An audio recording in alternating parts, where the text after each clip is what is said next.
본 방송에서 제공하는 투자 정보는 투자 판단에 대한 조언입니다. 방송에서 제공하는 주식의 가치, 가격 상승 및 하락에 대해서는 방송사에서 보장하지 않습니다. 헤드라인 뉴스입니다. 삼성그룹의 시가총액이 하루 새 13조 원 가까이 증발했습니다. 대장주 삼성전자에 대한 외국인 매도세가 지속되면서 주가 약세가 이어지고 있는 데다가 그룹주 중에 실적이 기대에 못 미친 부진한 주가 흐름을 보이면서 전반적으로 분위기가 침체된 모습입니다. 다음 소식입니다. 비트코인이 사상 처음으로 8만 8천 달러를 돌파했습니다. 가상화폐 친화적인 정책을 예고한 도널드 트럼프 미국 대통령 당선인 효과에 힘입어서 급등세가 이어지며 연일 최고가를 갈아치우고 있습니다. 다음 소식입니다. 대한항공과 아시아나항공의 합병에 대한 해외 경쟁 당국 최종 승인이 이달 중으로 나올 것으로 전망되면서 국내 LCC 업계도 이를 예의주시하고 있습니다. 대한항공과 아시아나항공은 미국과 유럽에 최종 관문만을 남겨뒀습니다. 특히 대한항공은 유럽 경쟁 당국이 제기한 독점 우려를 해소한 만큼 이달 중으로 승인이 마무리될 전망입니다. 다음 소식입니다. 금융시장에선 도널드 트럼프 당선인으로 인한 불확실성이 쉽사리 꺼지지 않고 있습니다. 트럼프의 대표 정책인 감세를 비롯해서 미국의 보호무역주의로 인한 중국과 한국 등 주요국들의 불안이 커지면서 달러화는 고공행진하고 있습니다.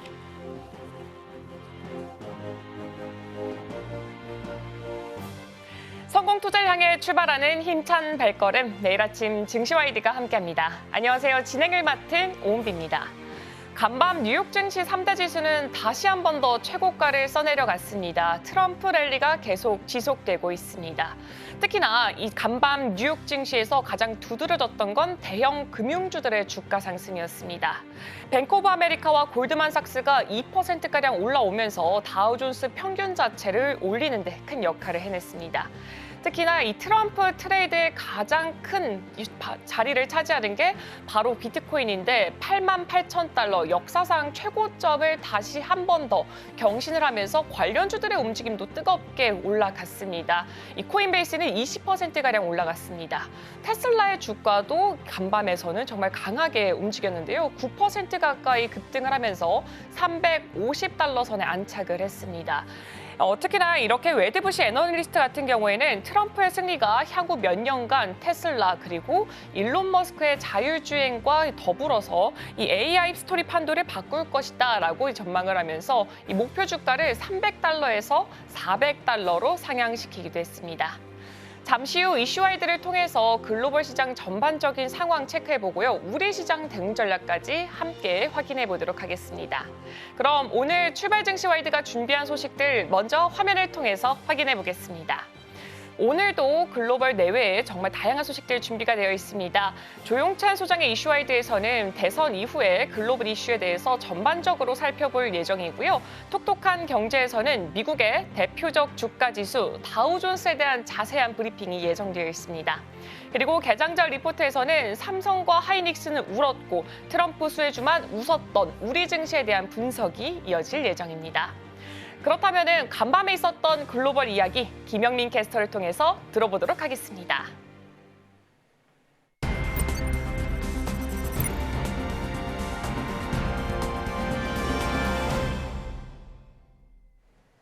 아침에 읽는 어젯밤 미증시 이야기 종목 브리핑 전해드립니다.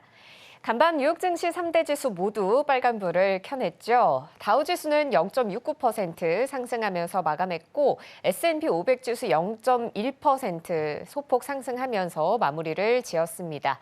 나스닥 역시도 장 막판에는 다시 반등에 성공하면서 강보합권으로 마무리를 짓는 모습이었는데요. 트럼프 랠리가 계속해서 지속되는 장이었습니다. 다우지수는 사상 처음으로 4만 4천 선을 넘어서며 사상 최고치를 또다시 경신해냈고요. S&P 500 지수 역시도 6천 포인트 선을 돌파했습니다. 나스닥은 장 막판에 약보합세를 이어가다가 결국은 강보합권에서 또 마무리를 좋게 지어줬습니다. 오늘 채권 시장은 재앙군인의 날을 맞아 쉬어가는 모습이었고요. 필라델피아 반도체 지수 하락했습니다. 2.53% 하락하면서 5,156포인트 선에 마무리를 지었습니다. 거의 모든 구성 종목들이 약세를 보이는 모습이었고요.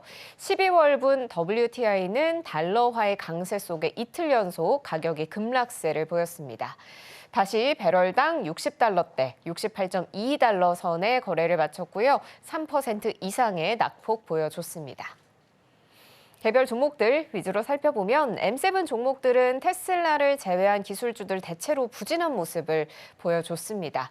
애플은 1% 넘게 하락하면서 224달러 선에 거래를 마쳤고요. 마이크로소프트 역시도 1% 넘는 낙폭을 기록했습니다. 엔비디아 역시도 오늘장에서는 좋은 흐름 보여주지 못했는데요. TSMC가 주가가 많이 하락했고 미중 간 반도체 패권 경쟁의 영향으로 엔비디아 역시도 좋지 않은 흐름을 보여주는 모습이었습니다. 그리고 영국의 워런 버핏이라고 불리는 펀드 매니저 테리 스미스가 엔비디아에 대한 회의적 입장을 밝혔습니다. 예측 가능한 수익 흐름과 자본 수익률에 대한 강력한 실적이 없다라고 말했는데요. 그는 지난 5일 한 인터뷰에서 사람들이 돈을 지불하는 AI 애플리케이션이 거의 없다면서 AI의 미래에 대한 불확실성을 우려하기도 했죠. 스미스의 우려는 실제로 인공지능 산업의 미래에 있어서 가장 우려되는 부분이기도 한데요. 미래의 AI 기술로 발생할 수익이 지금 빅테크 기업들의 수십억 달러 규모의 대규모 투자를 정당화할 수 있느냐 하는 부분입니다. 또 스미스는 AI로 인해서 수익이 충분히 창출이 될 경우가 있다고 하더라도 시장의 경쟁이 치열해지기 때문에 엔비디아의 막대한 이익은 오래가지 못할 거라고 내다봤습니다. 다음 알파벳은 오늘장에서 테슬라와 함께 1% 이상 상승하는 종목이었습니다. 그간의 다른 종목들에 비해서 좀 상승세가 부진했는데 오늘장에서 알파벳 좋은 흐름 보여줬고요. 아마존 살펴보겠습니다. 0.6%가량의 하락폭을 그려냈고 메타 플랫폼스 역시도 1% 넘는 하락세를 그려냈습니다. 그렇지만 테슬라, 나홀로 주가가 또 고공행진하는 모습이었습니다. 5거래일 연속으로 상승세를 이어가고 있는데요. 오늘장에서도 9% 가까이 급등하면서 종가는 350달러 선을 기록했습니다. 장중 한때에는 358.64달러까지 오르면서 52주 신고가를 또다시 갈아치웠습니다. 이 회사의 수장이죠. 일론 머스크가 차기 트럼프 행정부에서 중요한 역할을 맡게 될 경우에는 정책 결정에 영향을 미칠 수 있기 때문에 회사의 성장세가 더욱 뚜렷할 거라고 시장이 전망하고 있습니다. 트럼프 당선인은 선거 기간 중 트럼프 2기 행정부에서 정부 효율위원회를 만들어 이를 일론 머스크에게 맡기겠다고 공언한 바 있죠. 월가 역시도 테슬라의 목표 주가를 잇따라 높여잡고 있는데요. 웨드부시 증권 분석팀은 테슬라의 목표 주가를 300달러에서 400달러로 높였고요. 뱅크 오브 아메리카도 목표 주가를 265달러에서 350달러로 상향 조정했습니다. 이어서 투데이 핫스탁입니다. 먼저 마이크로 스트래티지 살펴볼까요? 트럼프 전 대통령 당선으로 인해서 비트코인 가격 상승세가 멈출 줄을 모르고 있습니다. 한 24시간 이내에 10%가량의 상승폭을 그려내면서 사상 처음으로 88,000달러 선을 돌파했는데요. 이에 코인 관련 주들 역시도 상승 탄력 받고 있습니다. 지금의 비트코인 부흥기에 이 비즈니스 인텔리전스 회사인 마이크로 스트래티지가 비트코인 보유액이 200억 달러를 훌쩍 넘겼다는 소식이 전해지면서 회사의 주가가 폭등했습니다. 25% 넘는 상승폭을 기록했고 종가는 340달러입니다. 마이크로 스트래티지는 지난 10월 말부터 11월 10일까지 20억 달러 규모의 2만 7천여 개의 비트코인을 매수한 것으로 전해지는데요. 이는 지난 2020년 3만 개에 달하는 비트코인을 매수했다고 밝힌 이후 가장 많은 양의 비트코인 매수입니다. 오늘장에서는 이 외에도 가상화폐 관련주들 일제히 상승 흐름 보였는데요. 미 가상화폐 거래소 코인베이스의 주가는 20% 가까이 상승하면서 324달러 선의 종가를 형성했고요. 코인베이스의 주가는 또 2021년 이후에 처음으로 300달러를 돌파하기도 했습니다. 암호화폐 채굴 기업인 마라홀딩스와 라이어 플랫폼즈는 각각 29.92%, 16.86% 상승했습니다. 시티그룹은 비트코인이 아직 원래대로 되돌아가지 않은 몇 안 되는 트럼프 트레이드 중 하나라고 평가한 만큼 상승세가 어디까지 지속될 수 있을지 계속해서 기대감을 갖고 지켜봐야겠습니다. 이어서 웰스파고 살펴보겠습니다. 오늘 장에서 금융주들 모두 좋은 흐름 보여줬는데요. 웰스파고 3.6%의 상승세를 기록했습니다. 장중에는 4%대의 상승세를 기록하기도 했는데 종가는 72달러 선에 형성이 됐습니다. 차기 트럼프 행정부의 규제 완화와 거래 상승에 대한 기대감이 주가에 선반영되는 모습이었는데요. 현재 시간 11일 외신들에 따르면 글로벌 헤지펀드들이 지난주에 3년 만에 은행 주식을 최대로 편입한 것으로 나타났습니다. 홉데이의 분석가 패디 스트릭랜드는 금융주는 운영 및 인수합병에 대한 규제 환경이 유리해질 걸 감안하면 전체 시장보다 더 상승할 가능성이 높다고 전망했습니다. 웰스파고 외에도 뱅크 오브 아메리카 2% 이상, 모건 스탠리 역시도 3% 이상의 상승폭 보여줬습니다. 마지막으로 슈퍼 마이크로 컴퓨터 살펴보겠습니다. 하락하는 종목이었죠. 회계 의혹으로 어려움을 겪고 있는 슈퍼 마이크로 컴퓨터의 주가가 오늘 장에서 또 급락했습니다. 5.26% 하락하면서 종가는 23.23달러의 거래를 마쳤습니다. 시장은 슈퍼 마이크로 컴퓨터가 감사법인 언스트앤영의 사임 이후에 규정 기간 안에 10K 공시보고서를 제출하지 못할 것이며 따라서 상장 폐지될 가능성이 높다고 전망하고 있는데요. 슈퍼 마이크로 컴퓨터는 지난 2019년에도 보고서 제출 마감일을 맞추지 못해서 상장 폐지됐다가 2020년에 재상장 승인을 받은 바 있습니다.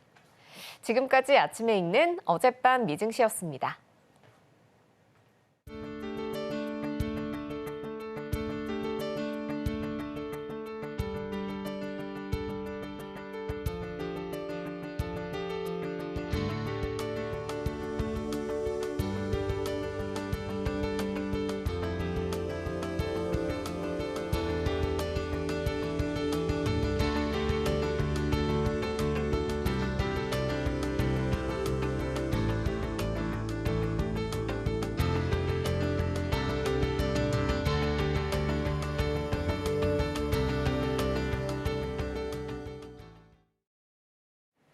서울경제신문에서 선정한 조간 브리핑 시작해 보겠습니다. 첫 번째 소식부터 확인해 보시죠. 우주인터넷을 선점한다. 한화시스템, 스페이스X와 아마존의 도전장을 내밀었다고 합니다. 우주 개발을 민간 기업이 주도하는 뉴스페이스 시대에 접어들면서 한화시스템이 글로벌 우주인터넷 경쟁에 도전장을 내밀고 있습니다. 인공위성 간 통신기술 경쟁이 본격화가 되는 가운데 각국 우주기업들이 저궤도 위성통신망을 구축하면서 효율적 운용을 위해서 ISL 기술이 필수적으로 꼽히게 되고 있습니다. ISL은 위성 간 직접 통신을 통해서 지상국의 의존 없이 통신을 할 수 있어서 위성 운영의 효율성을 극대화할 수 있다라는 장점이 있습니다. 미국의 스페이스X와 아마존 등 글로벌 기업들이 이 기술을 선도하고 있고요. 스페이스X는 2021년 첫 ISL 기술을 탑재한 스타링크 위성을 발사를 하면서 통신 지연 시간을 크게 줄여냈습니다. 아마존도 프로젝트 카이퍼를 통해서 관련 기술을 공개를 했고요. 원웹 역시 2세대 위성에 ISL 탑재를 추진하고 있습니다.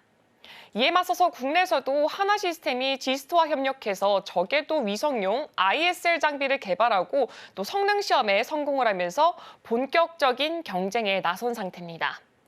전반적으로 살펴보도록 하겠습니다. 스페이스X 같은 경우에는 2021년에 극지방용 스타링크 위성을 첫 탑재를 해서 발사를 했고요. 아마존과 원웹도 이어서 발사를 보였습니다. 우리나라도 여기에 질세라 계속해서 개발을 추진하고 있습니다. 한화시스템, KT, 우주항공청 역시 마찬가지로 지금 계속해서 발빠른 개발을 보여주고 있습니다.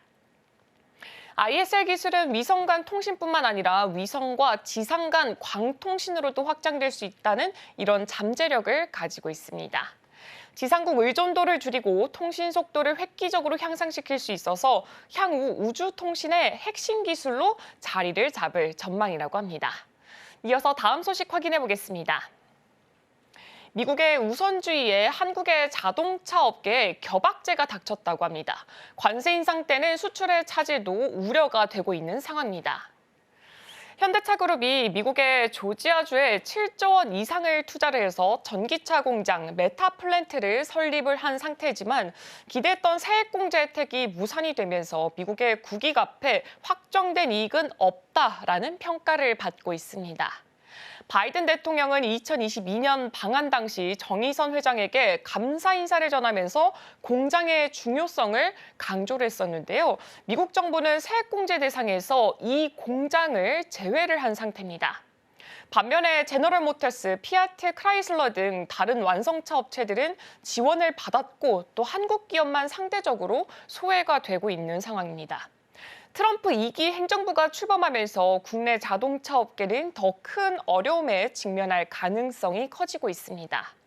트럼프 대통령은 바이든 정부의 이 전기차 전환 정책을 철회하겠다라고 공언을 했고요. 이로 인해서 현대차와 기아가 받은 전기차 보조금이 폐지가 될 가능성이 크게 예상되고 있습니다. 이로 인해서 기존 전기차에 대한 인센티브 부담이 증가할 수가 있고요. 신공장의 고정비 부담도 높아질 전망입니다. 특히나 트럼프의 관세 인상 정책이 현실화가 될 경우에 현대차와 기아는 각각 분기당 최대 1조 2천억 원의 관세 부담을 지게 될 것으로 예상이 되고 있습니다.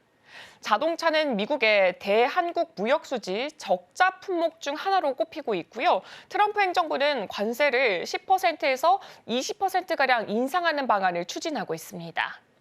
특히 멕시코에서 북미로 수출되는 차량에 대해서 최대 60%의 관세 부과를 가능성이 제기가 되고 있고 이 경우에 한국 자동차 업계에 큰 타격을 줄 수 있을 것으로 전망되고 있습니다. 업계는 이런 상황을 면밀히 주시하면서 대응책을 모색하고 있습니다. 이어서 다음 기사도 확인해 보도록 하겠습니다. TSMC AI 칩을 중국에 공급하는 것을 중단했다고 합니다. 이유는 미국산 LNG 수입에 있어서 확대하는 모습을 보이고 있습니다. 도널드 트럼프 미국 대통령 당선인이 귀환을 하면서 각국과 글로벌 기업들이 굉장히 발빠르게 대응을 하고 있습니다. TSMC는 중국에 인공지능 반도체 공급을 중단하겠다라고 밝힌 상태고요. 이유는 미국산 LNG 수입 확대를 고려 중이다라고 밝혔습니다. 먼저 TSMC부터 살펴보자면 TSMC의 이런 조치는 트럼프의 압박에 대응하기 위한 것으로 평가가 되고 있습니다. 미국 상무부는 TSMC의 7나노미터 이하 첨단 반도체 중국 공급을 중단할 것을 명령을 했습니다. 이후 역시 미국과의 관계를 강화하기 위해서 LNG 수입을 제한을 한 상태고요.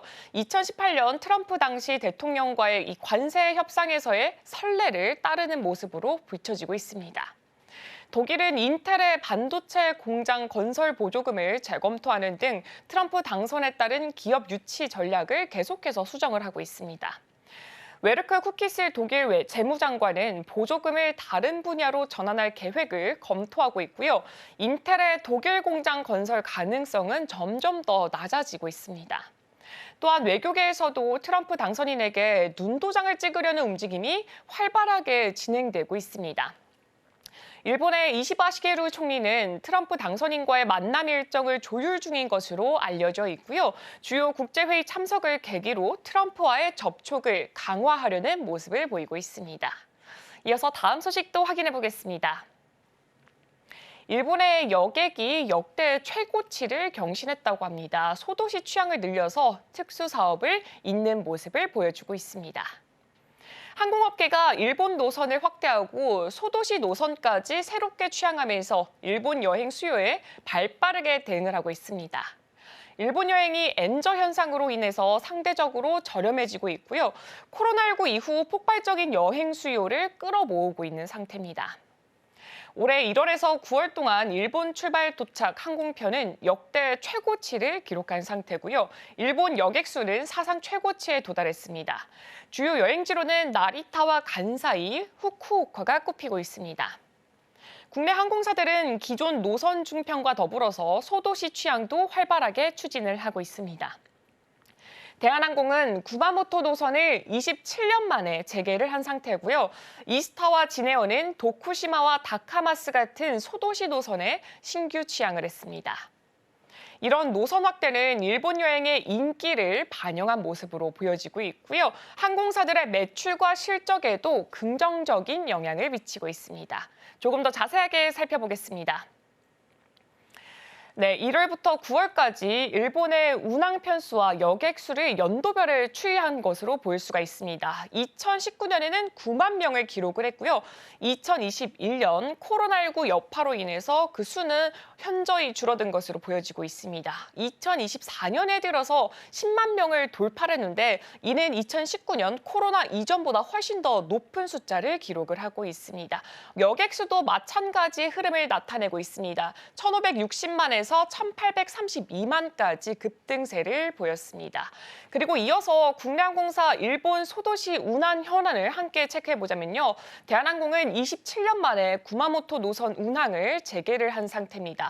제주항공은 가고시마 노선에 대해서 운항을 재개를 했고요. 이스타항공은 도쿠시마 노선에 신규 취항을 했습니다. 진에어는 다카마스 노선 신규 취항을 하면서 발빠른 움직임을 나타내고 있습니다.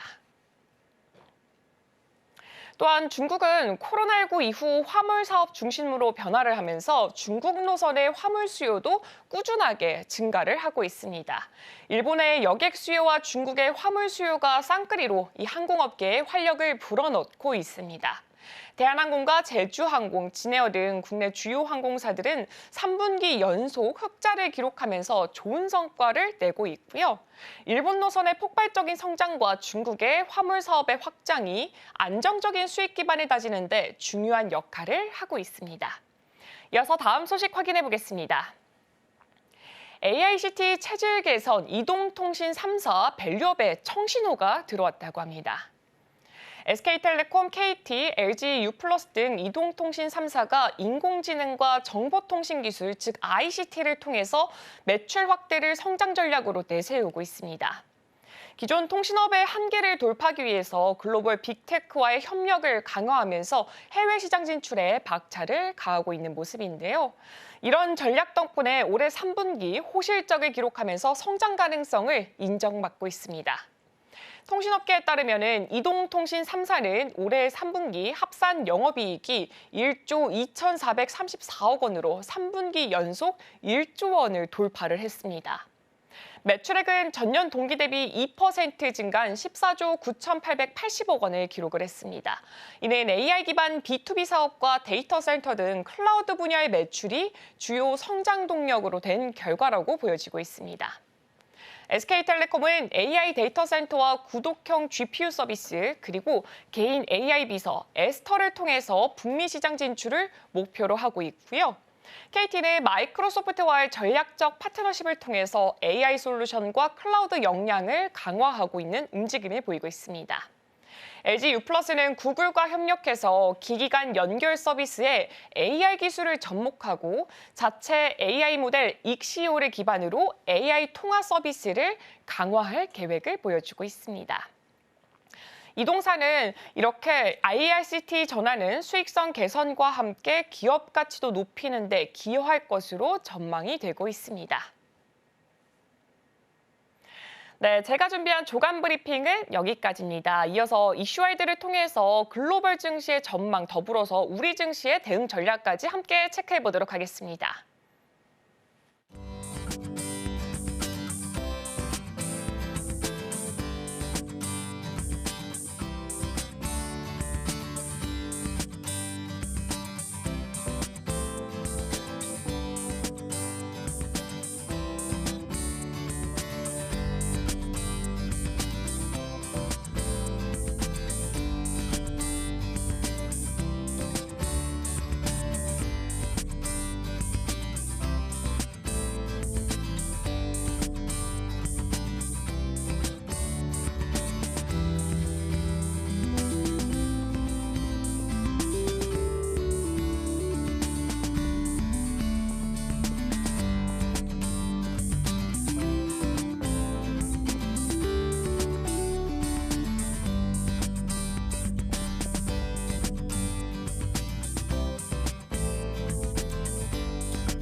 이슈와이드 문 열어보도록 하겠습니다. 오늘 함께 하실 분은 미중산업경제연구소 조용찬 소장님입니다. 네, 소장님 안녕하세요. 네, 안녕하십니까.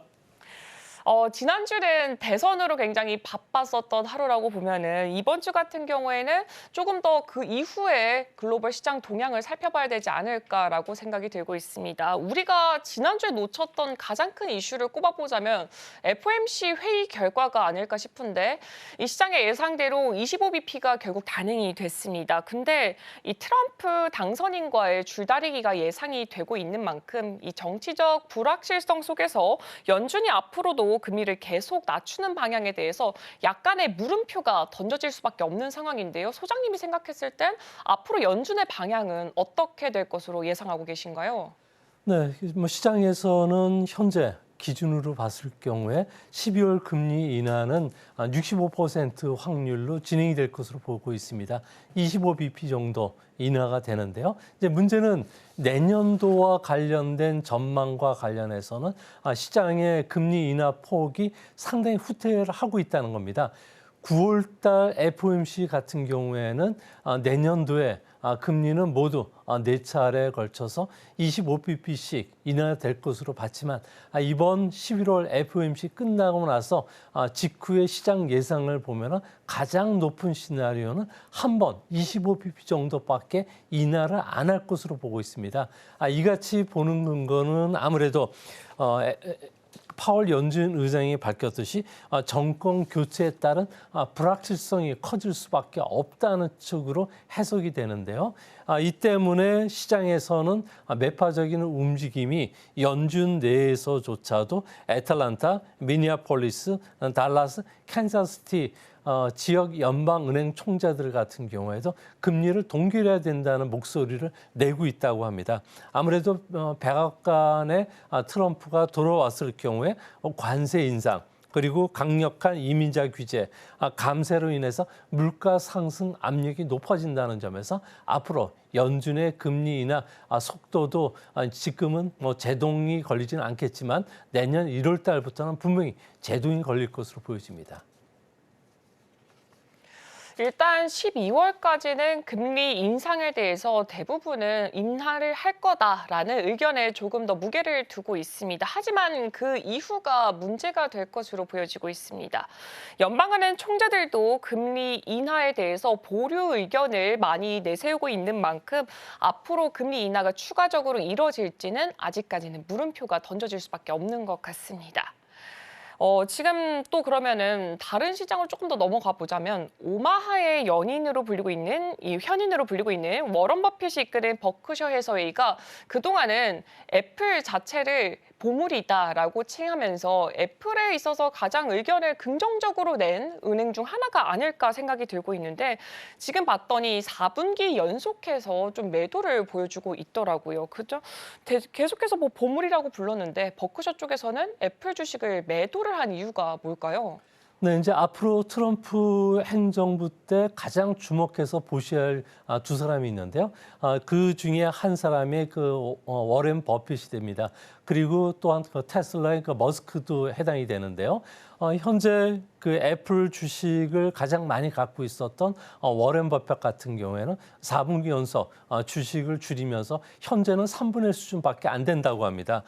그 대신 갖고 있는 수중의 현금만 하더라도 3,252억 달러 정도가 달할 정도로 엄청난 금액을 현금을 보유하고 있는데요. 아무래도 애플 주식을 매도한 숨은 뜻이 있습니다. 트럼프 2기가 시작이 되면은 예상치 못했던 비체계적인 위험에 대비하기 위해서인 것으로 보여지고요. 또한 정책 불확실성과 관련해서 주식시장의 큰 폭의 변동성을 대비하기 위한 이런 조치로 보여집니다. 지난 트럼프 1기 행정부 때 2년 차인 2018년도 같은 경우에는 연준과 트럼프가 정면 충돌하면서 주시장이 크리스마스 이브날 폭락을 하면서 그의 주식시장 같은 경우에는 5% 내외로 큰 폭의 하락을 했었고요. 또 워렌 버핏이 가장 우려하는 그 확률적인 리스크가 많은 위험으로 봤을 경우에는 아무래도 그 자유무역 체제가 막을 내리고 보호무역 체제로 들어서는 것이라고 합니다. 이 때문에 애플 같은 경우에도 여기에 가장 직접적인 피해를 입을 것으로 보고 있고요. 애플 같은 경우에는 현재 미중 간의 비선 외교 라인에 상당한 역할을 해왔습니다. 그러면서 애플이 중국으로부터 사업적인 특혜를 받아왔는데 이제 트럼프가 들어오면서 애플의 역할을 테슬라가 해줄 것으로 보여지고요. 이 때문에 테슬라와 관련된 종목들의 비중을 좀 높이는 이런 작업들이 월가에서는 서서히 진행되지 않을까 보여집니다. 네, 트럼프가 만약에 다시 이제 백악관으로 돌아오게 된다면 당선인이기 때문에 다 백악관에 돌아오게 된다면은 경제적 지정학적 리스크와 더불어서 보호무역 강화로 주가가 크게 하락할 가능성을 염두에 둔 조치로 보여지고 있습니다. 그리고 좀 이제 그동안 애플 자체가 비공식 외교 채널의 역할을 담당을 했었는데 이제는 이 역할을 머스크에게 넘길 것으로 보여지고 있기 때문에 전반적인 상황을 고려를 해서 지금 매도를 이어가고 있는 것으로 보여지고 있습니다. 워런 버핏 같은 경우에는 그동안 투자의 귀재라고 불리면서 투자자들이 워런 버핏이 어디에 매수를 했고 어디에 매도를 했는지 굉장히 크게 관심을 모으고 있는데 현재 그가 보유한 현금이 3,252억 달러에 달한다고 합니다. 지금 이 막대한 자금 같은 경우에는 과연 방향이 어디로 흐를까요? 네, 워렌 버핏의 투자 철학은 간단합니다. 가치 투자입니다. 경기 변동에 상관없이 리스크가 낮고 그리고 투자 효율이 높은 종목을 찾아서 장기 투자를 하겠다는 건데요. 그림을 보시면은 2001년 이후에 세계 경기가 확장 그리고 수축 국면에 주식시장의 스타일별 평균 그 투자 성과를 보여주는 겁니다. 여기에 이제 경기 확장 국면에서는 소형주, 성장주, 퀄리티주가 상대적으로 높은 성장을 보여왔고요. 경기 수축 국면에는 그중에서도 가장 퀄리티 종목이 아무래도 투자 수익을 상당히 좋게 나왔습니다. 퀄리티 주식 같은 경우에는 경기 확장 국면에서는 4.2%, 그리고 경기 수축 국면은 1.2%의 성과를 보여왔는데요. 다음 그림을 보시면은 2000년 말부터 올해 10월 말까지 스타일별 주식시장의 그 주가 추이를 보여주고 있습니다. 장기 투자자들 같은 경우는 퀄리티 주들 같은 경우는 높은 투자 성과를 보여왔고요. 이외에도 소형주라든지 성장주도 상당히 좋은 성과를 보여왔습니다. 퀄리티주라는 것은 강력한 브랜드를 갖고 있고요. 어떤 경기 상황에서도 수익률을 창출해 줄 뿐만 아니라 재무 구조도 아주 건실한 종목을 말하는데요. 바로 워렌 버핏이 주로 포트폴리오에서 담는 종목이 코카콜라라든지 아메리칸 익스프레스, 크래프트 하인즈와 같은 종목이 된다고 합니다.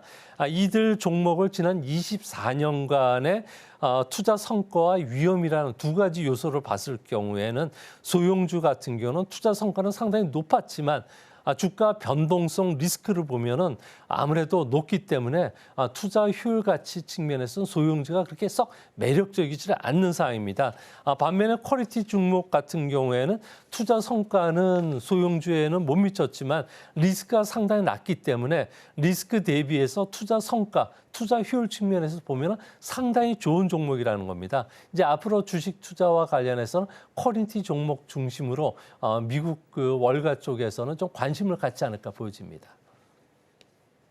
네, 퀄리티주 쪽으로 관심이 모아질 것으로 보여지고 있는데 건실한 재무 구조 그리고 강력한 브랜드를 가진 종목군들로 좀 꼽히고 있고요. 장기적으로 투자 효율이 높다라고 보여지고 있습니다. 그렇기 때문에 이 관련된 종목군들 코카콜라라든가 아멕스 쪽의 주가 흐름 함께 체크해 보시면 좋을 것 같습니다. 이제 대선 얘기를 하게 된다면은 당연히 꼽히는 인물이 이제 일론 머스크가 아닐까 싶습니다.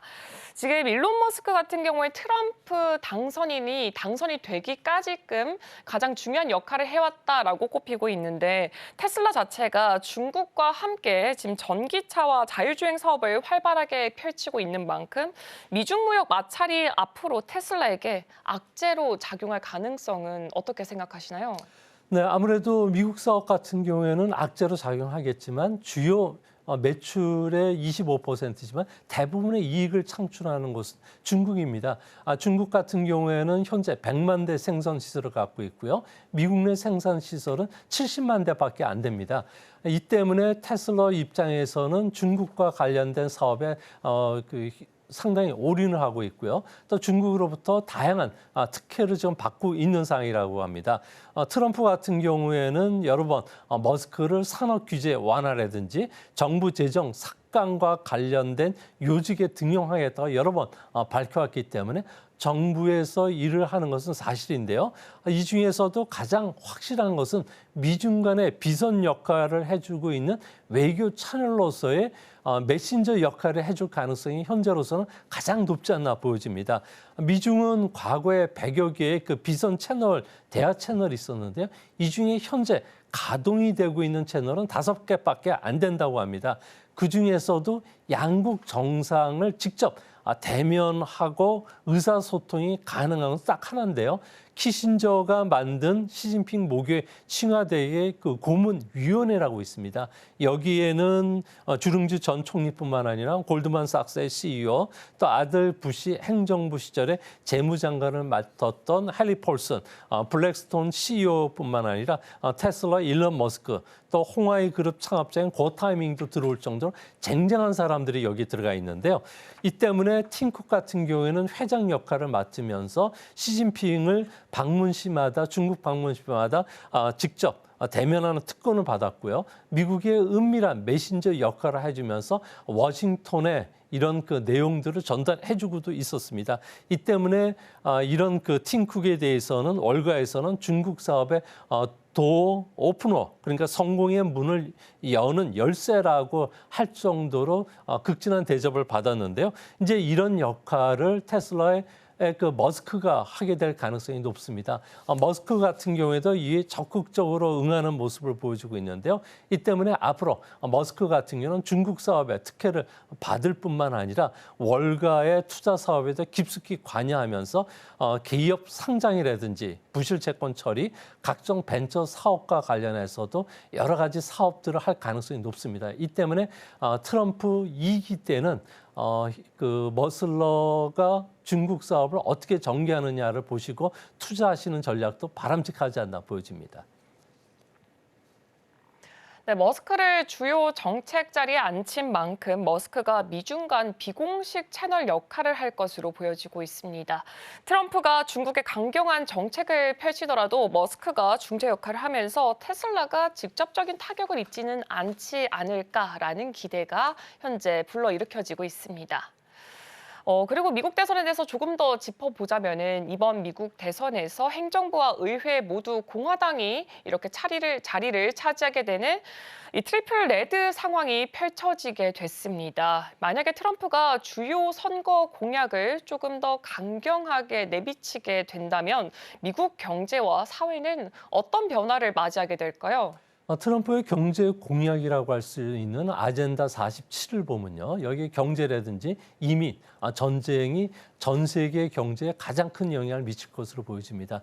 이 중에서도 경제 부분과 관련해서는 임기 첫 2년간은 세제와 규제 완화에 초점을 맞출 것으로 보여지고요. 과상화폐에 대한 정책도 아주 큰 폭의 변화가 예상이 되고 있습니다. 또한 이민 정책과 관련해서는 불법 이민자 단속뿐만 아니라 추방이 본격적으로 추진될 것으로 보여지고요. 연방 정부의 이런 지시에 따르지 않았을 경우에는 몰수권이라고 해서 예상 집행권을 몰수하는 이런 제도가 이제 도입이 된다고 합니다. 그리고 이제 공무원들과 관련된 대규모 사정 작업들 구조조정이 진행이 되는데요.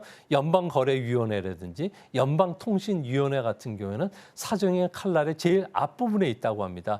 이뿐만 아니라 교육부라든지 법인부도 해체 수준의 대규모 그 구조조정이 예정이 되고 있고요. 특히 기후변화와 관련해서는 전면적으로 부인해왔던 만큼 집권하자마자 파리협정에서 이탈을 할 가능성이 높지 않나 보여집니다. 특히 트럼프하고 일론 머스크 같은 경우에는 원자력과 전기 자동차와 관련해서 일일이 좀 충돌한 면이 있었는데요. 하지만 공통점은 전력 부족난과 관련해서 빨리 해결하는 쪽으로 의견이 지금 모아지고 있다고 합니다.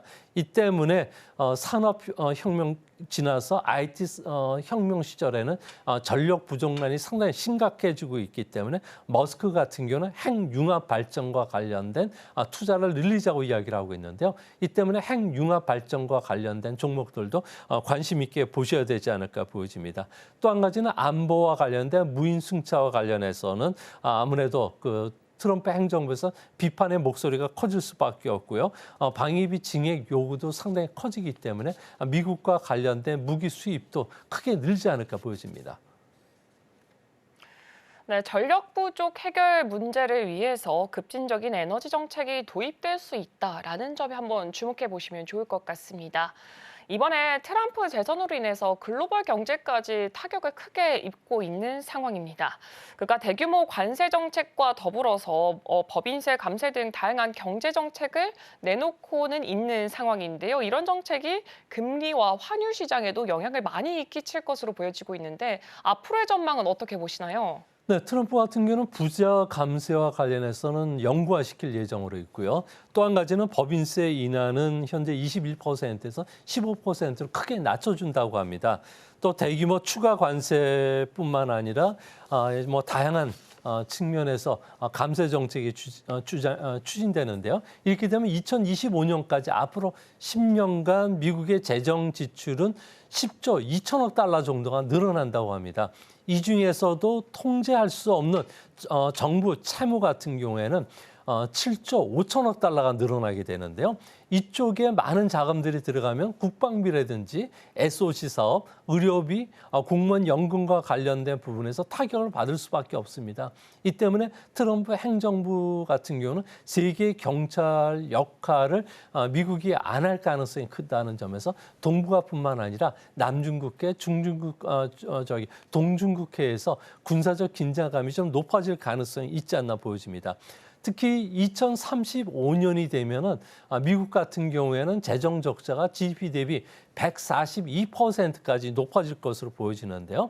이 때문에 현재 채권 시장 같은 경우에도 나쁜 금리 상승이 찾아오면서 10년물 국채 수익률 같은 경우에도 현재 4.3%까지 올랐습니다.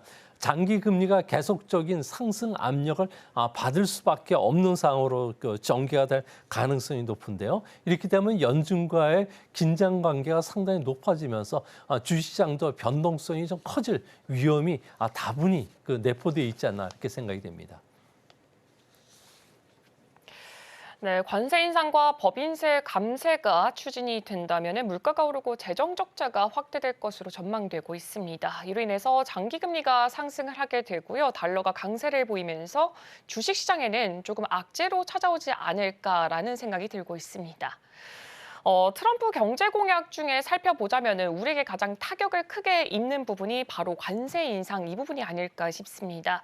한국의 수출품에 대해서 10%에 20% 이렇게 관세가 부과가 되게 된다면은 한국도 이에 대해서 맞대응 조치를 취할지 이 부분이 굉장히 궁금한 상태고요. 또 이런 조치가 우리 경제와 또 소비자에게는 어떤 영향을 미치게 될까요? 네, 트럼프 관세를 월가 같은 경우에는 숨겨진 폭탄이라는 이야기로 비유를 하고 있는데요.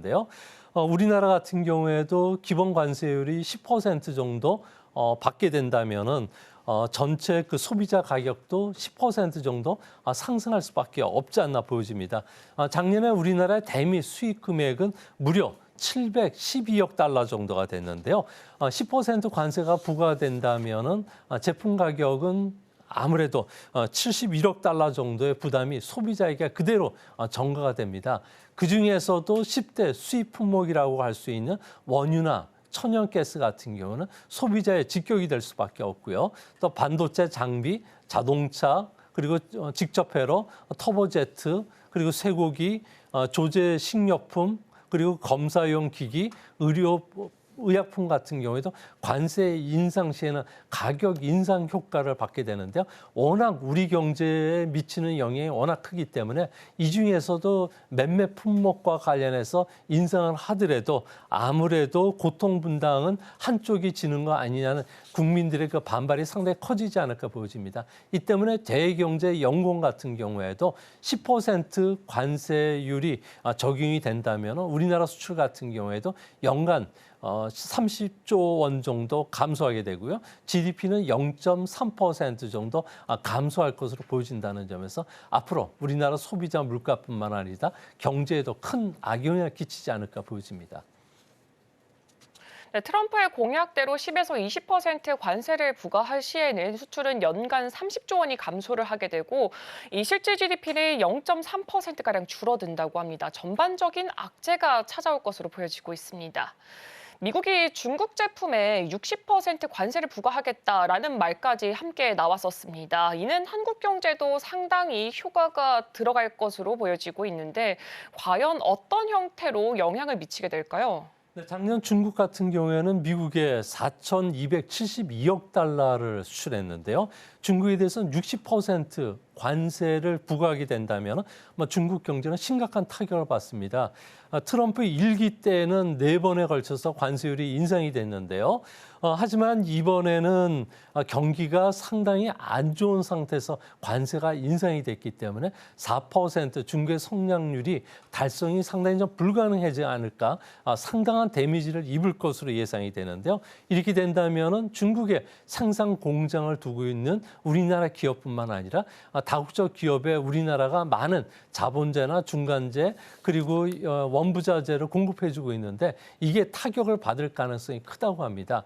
중국 같은 경우는 세계의 공장으로 빛나는 시대는 이제 한물 간 것으로 보여지는데요. 이 때문에 외자 기업들 같은 경우에도 지난 2분기 동안에 무려 280억 달러 직접 투자를 회수하고 다른 나라로 빠져나가고 있다고 합니다. 아무래도 북이 23도 국가인 파키스탄이라든지 그리고 방글라데시라든지 그리고 베트남 쪽으로 많이 빠져나가는 것으로 보여지는데요. 이런 그 빠른 속도로 외자 기업이 빠져나갔을 경우에 중국 내 공급망이 순식간에 붕괴가 될 가능성이 크고요. 1930년대 전 세계 경제를 강타했던 보호무역 체제로 한순간에 돌아갈 수 있다는 측면에서 우리 경제도 이 부분을 상당히 면밀하게 주시해 봐야 되지 않나 생각이 됩니다.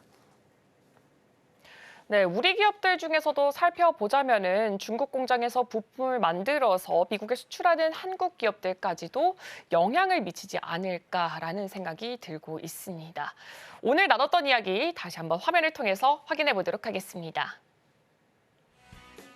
네, 오늘 조용찬 소장의 이슈와이드에서는 대선 이후 글로벌 이슈에 대해서 자세하게 살펴봤습니다.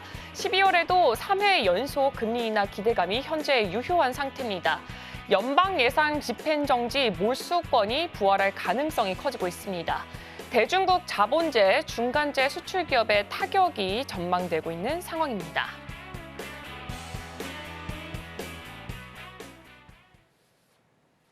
네, 조용찬 소장과는 여기서 인사하도록 하겠습니다. 우리 출발 증시 와이드는 9시 개장 방송까지 계속해서 이어갑니다.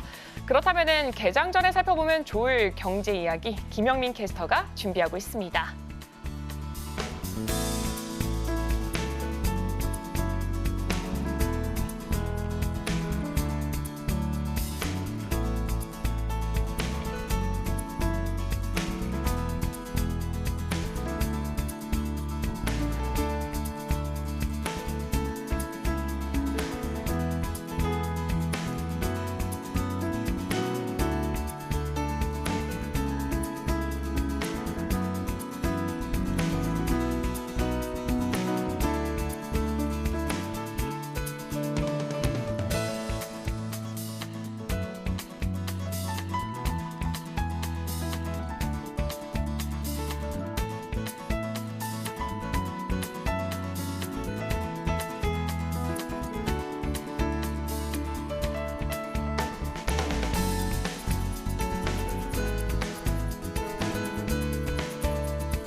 서울경제TV 톡톡한 경제 김영민입니다.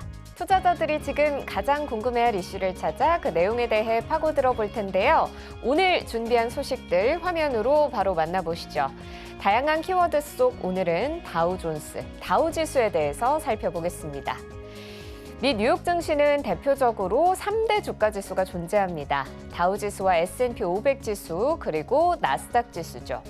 오늘은 이 중 다우지수에 대해 알아볼 텐데요. 흔히 다우지수라 부르는 이 지수의 정식 명칭은 다우존스 30 산업평균지수입니다. 미국 다우존스사가 매일 발표하는 뉴욕의 주식시장의 평균 주가로 뉴욕 증권시장에 상장된 대형 미국 기업 30개 블루칩을 모아 이들의 주가를 기반으로 계산되는 주가지수입니다. 미국 경제와 주식시장의 전반적인 흐름을 파악하는 데 활용되죠. 다우존스사를 창설한 찰스 다우가 월스트리트저널의 전신인 주가동향 통신문을 제작해 1884년 7월 3일에 주가 평균을 발표하기 시작했는데 이게 다우지수의 모태가 됐습니다. 이후 1896년 다우존스 산업평균지수를 모니터링하기 시작했고요.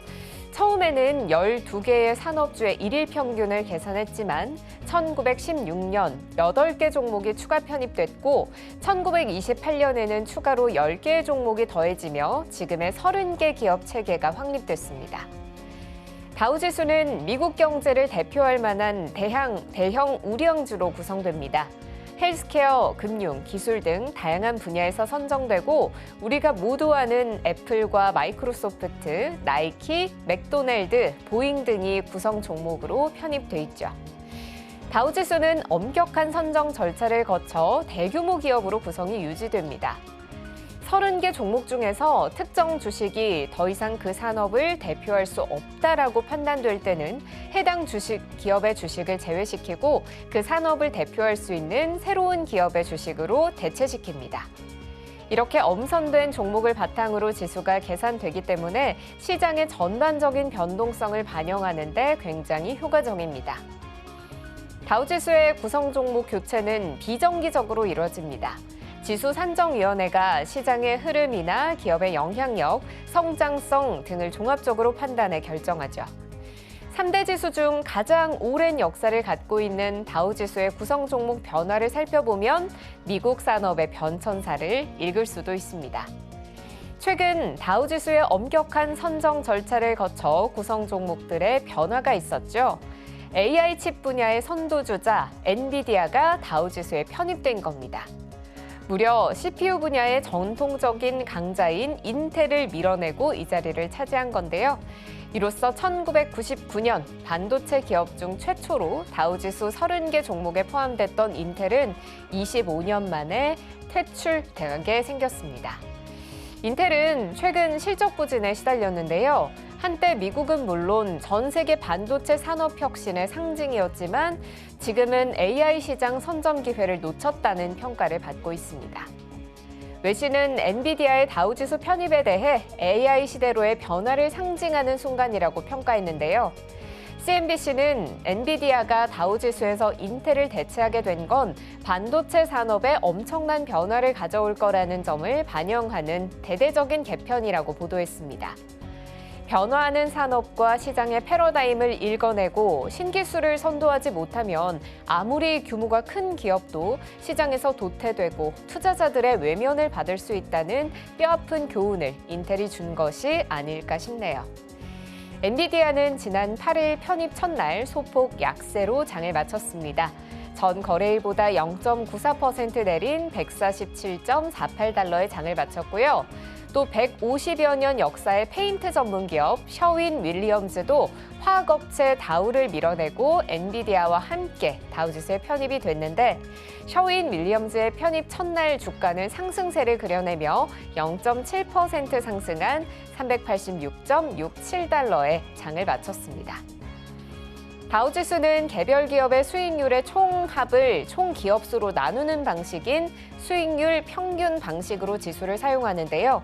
각 기업의 주가가 지수에 비례해 영향을 미칩니다. 즉, 가격이 높은 기업의 변동이 지수에 더 큰 영향을 미치는 구조죠. 예를 들어 한 기업의 주가가 큰 폭으로 오르거나 떨어지면 다우지수 역시 상당히 변동할 수 있습니다. 직관적이고 단순하다라는 장점이 있지만 특정 고가 주식이 지수에 큰 영향을 미치게 돼서 모든 섹터를 균등하게 반영하지 못한다는 단점도 있습니다. 시가총액 가중 방식을 사용하는 S&P 500 지수와 비교되는 부분이죠. 또 다른 지적도 있습니다. S&P 500 나스닥 지수와 달리 구성 기업 수가 적고 크고 오래된 전통적인 회사들이 포함돼 있어 시장을 대표한다고 보기 어렵다는 지적입니다. 산업의 변화를 따라 구성 종목의 변화를 꾀하는 것도 이러한 지적을 극복하기 위함으로 풀이됩니다. 물론 적은 구성 종목은 지수 구성에 집중도가 뛰어나다는 장점도 있습니다. 지난주 다우지수의 새로운 역사가 쓰였습니다. 장중 처음으로 44,000선을 뚫어냈는데요. 장 막판에 상승세를 반납하면서 43,988포인트의 장을 마쳤습니다. 주간 기준으로 봐도 지난해 11월 이후 1년 만에 가장 높은 상승률을 보였는데요. 그리고 오늘 장에서 다우지수는 장 막판 42,000선을 또다시 44,000선을 뚫어내는 모습이었습니다. 트럼프 전 대통령의 당선으로 인해 감세와 규제 완화 등에 대한 기대감이 높아졌고 이에 투자 심리가 확대된 것으로 보입니다. 다우지수는 1993년 3월 처음으로 만선을 돌파한 걸 시작으로 이후 2017년 12월 2만 선을 넘는 데까지 약 24년의 시간이 걸렸습니다. 하지만 이후 2020년 11월 3만 포인트를 달성하고 지난 5월에 4만 선까지도 뚫어냈죠.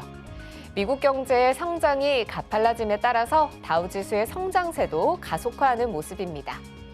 오늘 제가 준비한 소식은 여기까지입니다. 계속해서 서울경제TV 출발 증시와이드 개장 방송 함께 하시면서 오늘 시장 대응하시길 바랍니다.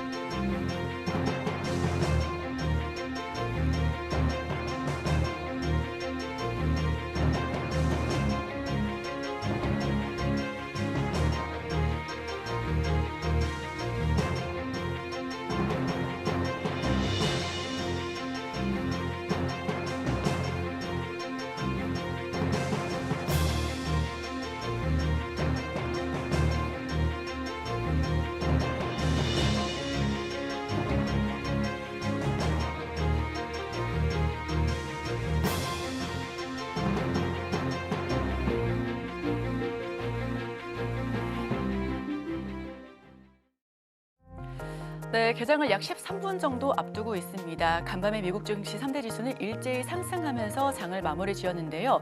다우지수도 장중에 최고가를 터치했고요. S&P 500 역시 6,000선을 돌파하면서 정말 그야말로 트럼프 랠리 효과가 이어지고 있구나라는 것을 실감하게끔 했습니다. 자, 그렇다면 어제장 우리 증시는 어떻게 마무리가 됐는지 화면을 통해서 하나하나 짚어보겠습니다. 삼성 하이닉스는 울고 트럼프 수혜주만 웃고 이렇게 전일장을 요약할 수가 있겠는데요. 지금 최근 국내 증시에서 계속돼서 하방 압력을 받고 있는 코스피, 코스닥과 관련해 전문가에게 자, 우리 증시 왜 이렇게 많이 하락할까요? 라는 질문을 던졌습니다. 그에 대해서 답변이 참 충격적이었는데요. 그만큼 투자 매력도가 없다는 뜻이죠? 라고 하는 답변이었습니다. 투자 매력도를 어느 정도 좀 지지해줘야 할 맏형인 삼성전자는 어제 3% 넘게 하락하면서 52주 신저가를 기록했고요. SK 하이닉스 역시 4% 가까운 내림세를 기록했습니다. 이렇게 반도체 투톱 하락하면서 울고 있는 한편에 트럼프 수혜주만 웃고 있다라고 하는 부분인데 그렇다면 어제장에서 굉장히 강했던 테마 그리고 약했던 테마 어떤 테마들이 움직였는지 화면을 통해서 다시 한번 짚어보겠습니다. 첫 번째 테마입니다. 자, 우선 반도체와 관련된 이야기 빼놓을 수가 없을 것 같습니다. 나쁜 거래다라고 지목한 반도체와 관련해서 트럼프 전 대통령은 보조금 축소에 대한 가능성을 열고 있는데요. 지금 미국 내 공장을 지으면 반도체 보조금을 더욱더 지급하겠다라고 발의를 했었던 바이든 행정부의 칩스법, 이에 대해서 전면적으로 폐기할 가능성이 더욱더 높아지고 있는 상황입니다. 자, 나쁜 거래, 이와 관련해서 추가적으로 더욱더 하방 압력을 받았었던 나왔던 이유가 바로 여당이 발의했었던 반도체 지원법이 시장의 기대에 미치지 못했다라고 하는 부분에 실망 매물이 나온 것으로도 보여지고 있습니다. K칩스법에 대한 실망감인데요. 일단 그 내용을 살펴보시면 52시간제 그거를 좀 철폐하면서 52시간 더 크게 더 많이 일할 수 있게 해주겠다라고 하는 부분과 더불어서 직접적인 보조금을 지급하겠다라고 하는 부분인데 이게 얼마나 실효성이 있겠느냐라는 우려감이 더 커지면서 하방 압력을 더 받은 것으로 보여지고 있습니다. 특히 트럼프 전 대통령 이제는 당선인이죠. 하지만 이제는 취임을 이미 한 것 같은 그런 효과를 누리고 있습니다. TSMC를 향해서는 중국의 공급 중단을 표하고 있고 인텔은 칩스법에 더욱더 협력하면 좋겠다라고 반협박을 입삼고 있는데 자 이와 관련해서 계속해서 K칩스법과 관련된 우려감 거기에 더 큰 폭으로 글로벌 증시의 이런 무역 분쟁과 관련된 이슈에서 우리나라는 자유로울 수 없을 것으로 당분간 보여집니다. SK하이닉스와 삼성전자는 어제 3% 넘게 내림세를 기록했고요. 추가적으로 반도체 소부장단도 일제 약세 흐름을 기록하면서 장을 마무리했습니다. 원익홀딩스도 마무리를 지었던 하루였습니다. 자, 그럼 두 번째 테마도 살펴보도록 하겠습니다. 자, 두 번째 테마는 중국 소비에 관련된 종목들이었습니다. 경기 부양이 빠졌다라고 하는 실망감에 일단은 중국이 2,000조 넘는 돈을 풀겠다라고 공언을 했습니다. 다만 시장이 딱 생각했었던 그 정도 돈이었고 거기에 더해서 대규모 부양책과 관련된 자세한 내용이 담겨져 있지 않다라는 부분 역시도 시장의 실망감을 키웠던 것으로 보여지고 있습니다. 위안화 역시 약세를 보여줬고요. 홍콩 증시도 1% 넘는 약세를 기록하면서 장을 마무리 지었습니다. 자, 중국 소비와 관련해서 굉장히 밀접한 관계가 있는 우리 산업, 바로 화장품주입니다. 화장품 주가가 어제 4.49% 폭락한 채 마무리가 지어졌는데요. 기관이 ODM 관련주를 일제히 매도하면서 하방 압력을 더욱더 키웠던 것으로 분석이 되고 있습니다. 자, 이 와중에 옥석 가리기가 필요해 보입니다. 화장품 ODM 투톱이라고 불리우는 코스맥스와 한국콜마는 3분기 매출액과 영업이익 모두 실적 서프라이즈를 내면서 굉장히 좋은 모습을 기록했음에도 불구하고 코스맥스는 마이너스 9%, 한국콜마도 마이너스 4%를 보여주면서 참 아쉬운 모습으로 장을 마무리했는데요. 다만 전문가들은 이를 두고서 이때 저가 매수의 기회가 남아있을 수도 있겠다 하고 긍정적인 기대감 역시 함께하고 있습니다. 다만 그럼에도 불구하고 화장품주 어제 참 많은 폭락세를 기록했는데요. 이 와중에 옥석 가리기가 필요하다라고 하는 부분 역시도 투자 판단에 참고해 주시길 바랍니다. 잉글우드랩은 어제 26% 넘게 빠진 채 장을 마무리 지었고요. 코스메카 코리아도 참 아쉬운 모습으로 부진한 모습을 기록했습니다. 자, 그럼 마지막 테마도 열어보겠습니다. 자, 트럼프 수혜주만 웃었다라고 앞서서 말씀을 드렸는데 일단 러시아가 트럼프 전 대통령 그리고 푸틴 대통령이 통화했다라는 내용에 대해서 미국 보도에 대해 부인하고 있습니다. 그 내용은 즉슨 내가 취임하면 24시간 이내에 전쟁을 종결짓겠다라고 하는 내용을 담은 통화였는데요. 일단 러시아가 이러한 통화 내용에 대해서는 부정하고는 있지만 관련된 재건주는 일제히 상승하면서 모멘텀을 받아왔습니다. 삼부토건은 어제 상한가를 기록했고요. 일단 재건주 일제히 랠리하고 있는 모습을 전일장부터 기록하고 있습니다. 자, 가상화폐 역시 르네상스가 올 것으로 보여지고 있는데요. 얼마 전까지만 해도 특히나 한 달 전까지만 해도 6만 달러를 겨우 넘어서는 모습이었는데 이제 8만 달러를 넘어서서 9만 달러까지 목전에 두고 있는 가상화폐입니다. 일단 비트코인이 큰 폭으로 오르고 있고 알트코인 역시도 뒤따라서 상승하는 모습을 보여주고 있는데요. 트럼프 효과에 날개를 달았다라고 보고 있습니다. 자, 마지막으로 살펴보실 부분은 머스크 우주선에 올라탄 LG 엔솔입니다. 친환경 관련된 종목들 그리고 2차 전지와 전기차 관련된 종목들도 일제히 내림세를 보일까 우려했었던 것과는 반면에 LG 에너지 솔루션을 필두로 함께 오르고 있는 모습 역시도 눈에 포착이 됐었는데요. 다만 전문가들은 이에 대해서 LG 에너지 솔루션이 어제 장중에 9% 넘게 오르기는 했다만 어제 좀 윗꼬리를 길게 달고 내려가고 있는 모습까지도 함께하고 있는 만큼 개별주의 모습이다라고 친환경 관련된 종목들은 단기간의 상승 흐름을 좀 제한적인 모습으로 평가하고 있습니다. 여기에 더해서 추가적으로 우주항공 역시 위성과 관련된 종목들이 일제히 랠리하는 모습을 기록했고요. 삼부토건과 하나투자증권 그리고 LG 에너지 솔루션까지 트럼프 수혜주로 엮이면서 일제히 상승했다라고도 보고 있습니다. 자, 이렇게 세 가지 테마를 살펴봤습니다. 더 이어서는 이가은 앵커와 함께 해보겠습니다. 네, 해도 너무한 증시가 계속되고 있습니다. 일본과 중국은 그나마 좀 방어해주면서 잘 가는데 한국만 참 이렇게 빠질 수 있나라는 생각이 듭니다. 이 긴 침체장을 보내고 있는 투자자들의 마음을 되돌리기에도 부족한 것 같은데요. 근데 코스피가 지금 8개월째 하락세를 면치 못하고 있기 때문에 다시 한번 기회를 삼아볼 수 있는 타이밍이 되지 않았을까라는 생각도 해보시면 좋겠습니다. 자, 그럼 어제 시간 외 특징주 이어서 함께 살펴보시죠. 네, 첫 번째는 트럼프 트레이드로 묶어봤습니다. 어제 장중에 말씀드린 것처럼 트럼프 관련주들이 좀 강세를 보였는데요. 시간 외에서도 추가적인 상승을 이어갔습니다. 1승은 어제도 소개드렸던 종목인데 조선기자재 관련된 종목입니다. 아무래도 트럼프 후보가 당선인이 이제는 전통 에너지를 너무 사랑하는 사람이다 보니까 LNG에 대한 수요가 높아질 거다라는 부분은 기정사실화가 되어 있습니다. 그럼 이 LNG를 운반할 수 있는 운반선에 대한 수요도 같이 높아질 수밖에 없겠죠. 1승 같은 경우에는 액화 상태에 있는 LNG를 기체 상태로 바꿔주는 재가스화 장치를 다루고 있습니다. 그래서 같이 좀 수혜를 받아가고 있고요. 인디에프 하면은 가장 대표적인 남북 경협주입니다. 트럼프 1기 집권 당시에 북미 정상회담이 개최가 됐었죠. 이때 당시에 물론 결과적으로 봤을 때 얻은 건 없었지만 대화에 있어서 물꼬를 텄다라는 부분에 의의를 두고 있는데요. 2기 때도 북미 정상회담에 대한 기대감이 좀 높아지면서 남북 경협주도 같이 관심받고 있습니다. 우기투는 우리 기술 투자를 좀 줄여봤습니다. 코인 관련해서도 계속해서 상승세를 좀 유지하고 있다 보니까 시간 외에서도 관련주인 우리 기술 투자도 1%대 강세를 보였습니다. 두 번째는 고려아연 살펴보겠습니다. 이전에 제가 고려아연 관련해서 말씀드릴 때 MBK랑 영풍 그리고 고려아연이 VS 대결 구도로 있을 때 일단 공개 매수 결과를 봤을 때 이 두 섹션 모두 다 지금 지분 차이가 별로 없어서 장내 매수로 2차 전쟁이 이어질 수 있다라는 부분을 좀 언급드렸었는데요. 시간 외에 그러니까 장 마감한 후에 영풍 측에 있었던 지분에 대해서 변화가 있다라는 부분이 좀 공시가 됐습니다. 지분율이 39.8% 그러니까 40% 가까이 좀 올라왔고요. 영풍 측에서 아무래도 장내 매수에 좀 성공을 하면서 지분 쪽에 변화를 좀 준 것으로 보입니다. 이 소식에 1.24% 상승불 켰습니다. 자, YG플러스랑 NHN은 게임과 엔터로 좀 같이 묶어서 보도록 하겠습니다. YG플러스 같은 경우에는 일단 장중에 YG 엔터와 관련해서 긍정적인 리포트가 나왔고요. 또 아티스트들의 컴백도 이어질 예정입니다. 특히 이번 주 금요일 날 이제 BTS 진의 첫 솔로 앨범도 나올 예정이라고 해서 엔터주들 흐름 같이 보시면 좋겠고요. YG플러스는 그동안 그 로제 아파트 유통사로서 관심을 좀 받아왔던 종목입니다.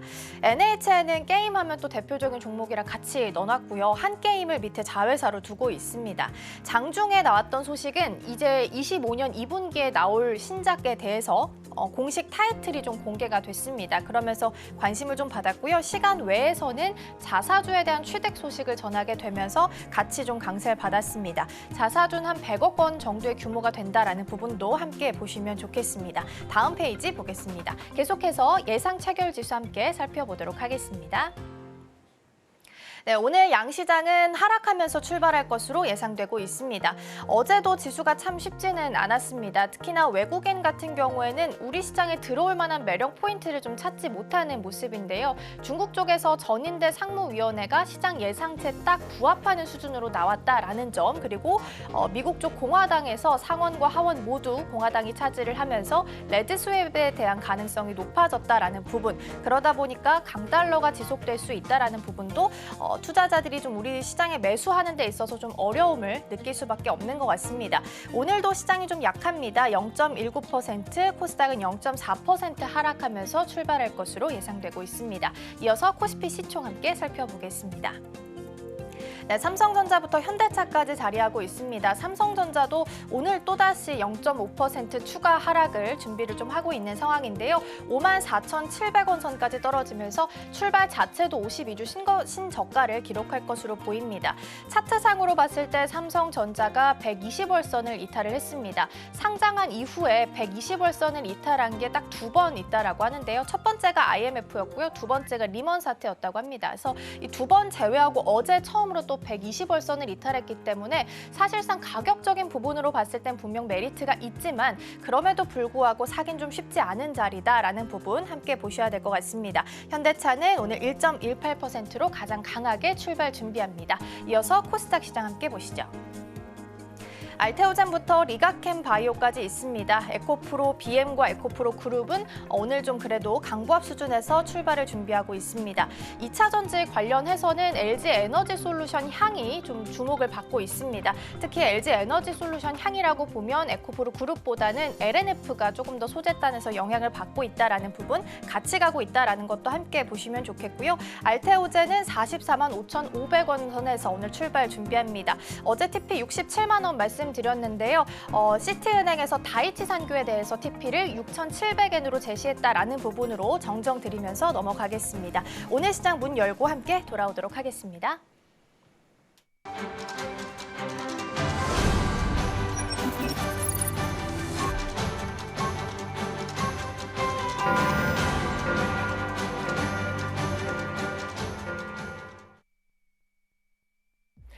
(11월 12일) 화요일 힘차게 출발해 보도록 하겠습니다. 어제 우리 시장은 양지수 모두 다 1%가량 빠졌습니다. 하지만 간밤에 뉴욕 증시 3대 지수는 다시 한 번 더 고가 행렬을 이어갔습니다. 특히나 대형 은행주들의 강세가 두드러진 만큼 오늘 우리 시장에도 은행주들 과연 잘 갈 수 있을지 주목해 보시면 좋을 것 같습니다. 예측가에서는 양지수 모두 다 하락 나왔습니다. 어떻게 진행될지 지금 바로 열어보도록 하겠습니다. 네, 예측가와 마찬가지로 지금 모두 다 파란불이 들어온 상태입니다. 코스피 같은 경우에는 0.15% 하락을 하면서 2,527포인트 선에서 출발하고 있고요.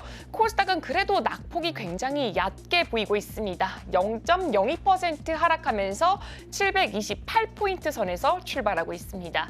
이어서 업종별 등락도 함께 체크해 보도록 하겠습니다. 네, 오늘 전반적으로 모든 업종이 조금 파란불을 띠고 있습니다. 일단은 중국에서 전인대 상임위가 이제 열렸는데 부동산과 소비 관련 세부 정책이 공개가 되지 않았다라는 부분에서 실망감이 크게 드러났습니다. 그렇기 때문에 중국의 수혜주라고 꼽혔던 화학 쪽에서 부진한 모습이 좀 크게 드리웠습니다. 이어서 다음 업종도 함께 체크해 보도록 하겠습니다. 운수장비 쪽에서만 0.76%의 상승폭을 보여주고 있습니다. 어제도 조선주들의 활약이 크게 돋보였는데 오늘도 조선주들의 주가 주목해 보시면 좋을 것 같습니다. 이어서 코스닥도 함께 체크해 보도록 하겠습니다. 코스닥 쪽에서는 건설이 0.03% 올라오고 있고요. 금융 쪽에서 1%가 훌쩍 넘어가는 큰 상승세를 보이고 있습니다. 잠시 후에 맵을 열어서 종목별 상황 함께 체크해 보겠습니다. 이어서 다음 업종도 확인해 보도록 하겠습니다. 종이목재 그리고 출판 매체 복제 쪽에서 0.3%와 0.5%의 강세가 보여지고 있고요.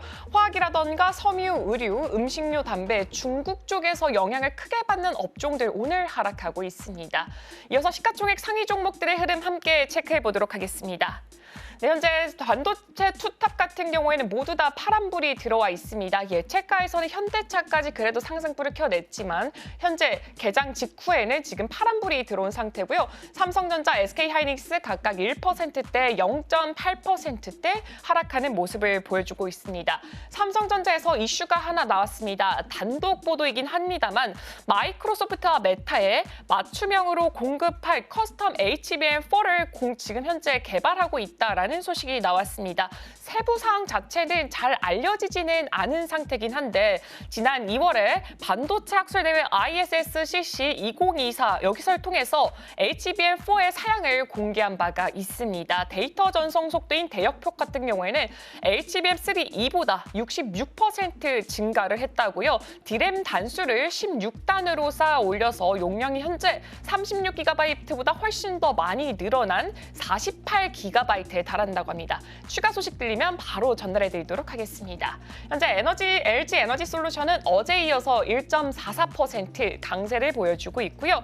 현대차 같은 경우에도 호재성 소식이 하나 있습니다. 중국의 자율주행 소프트웨어 기업인 하오모와 손잡고 이 생성형 인공지능을 탑재한 자율주행 전기차를 만든다라는 소식이 있었습니다. 현대차가 중국 시장에 내놓는 첫 번째 전기차 모델이 될 것 같은데 이 하오모가 보유하고 있는 드라이브 GPT 기술이 탑재가 된다고 합니다.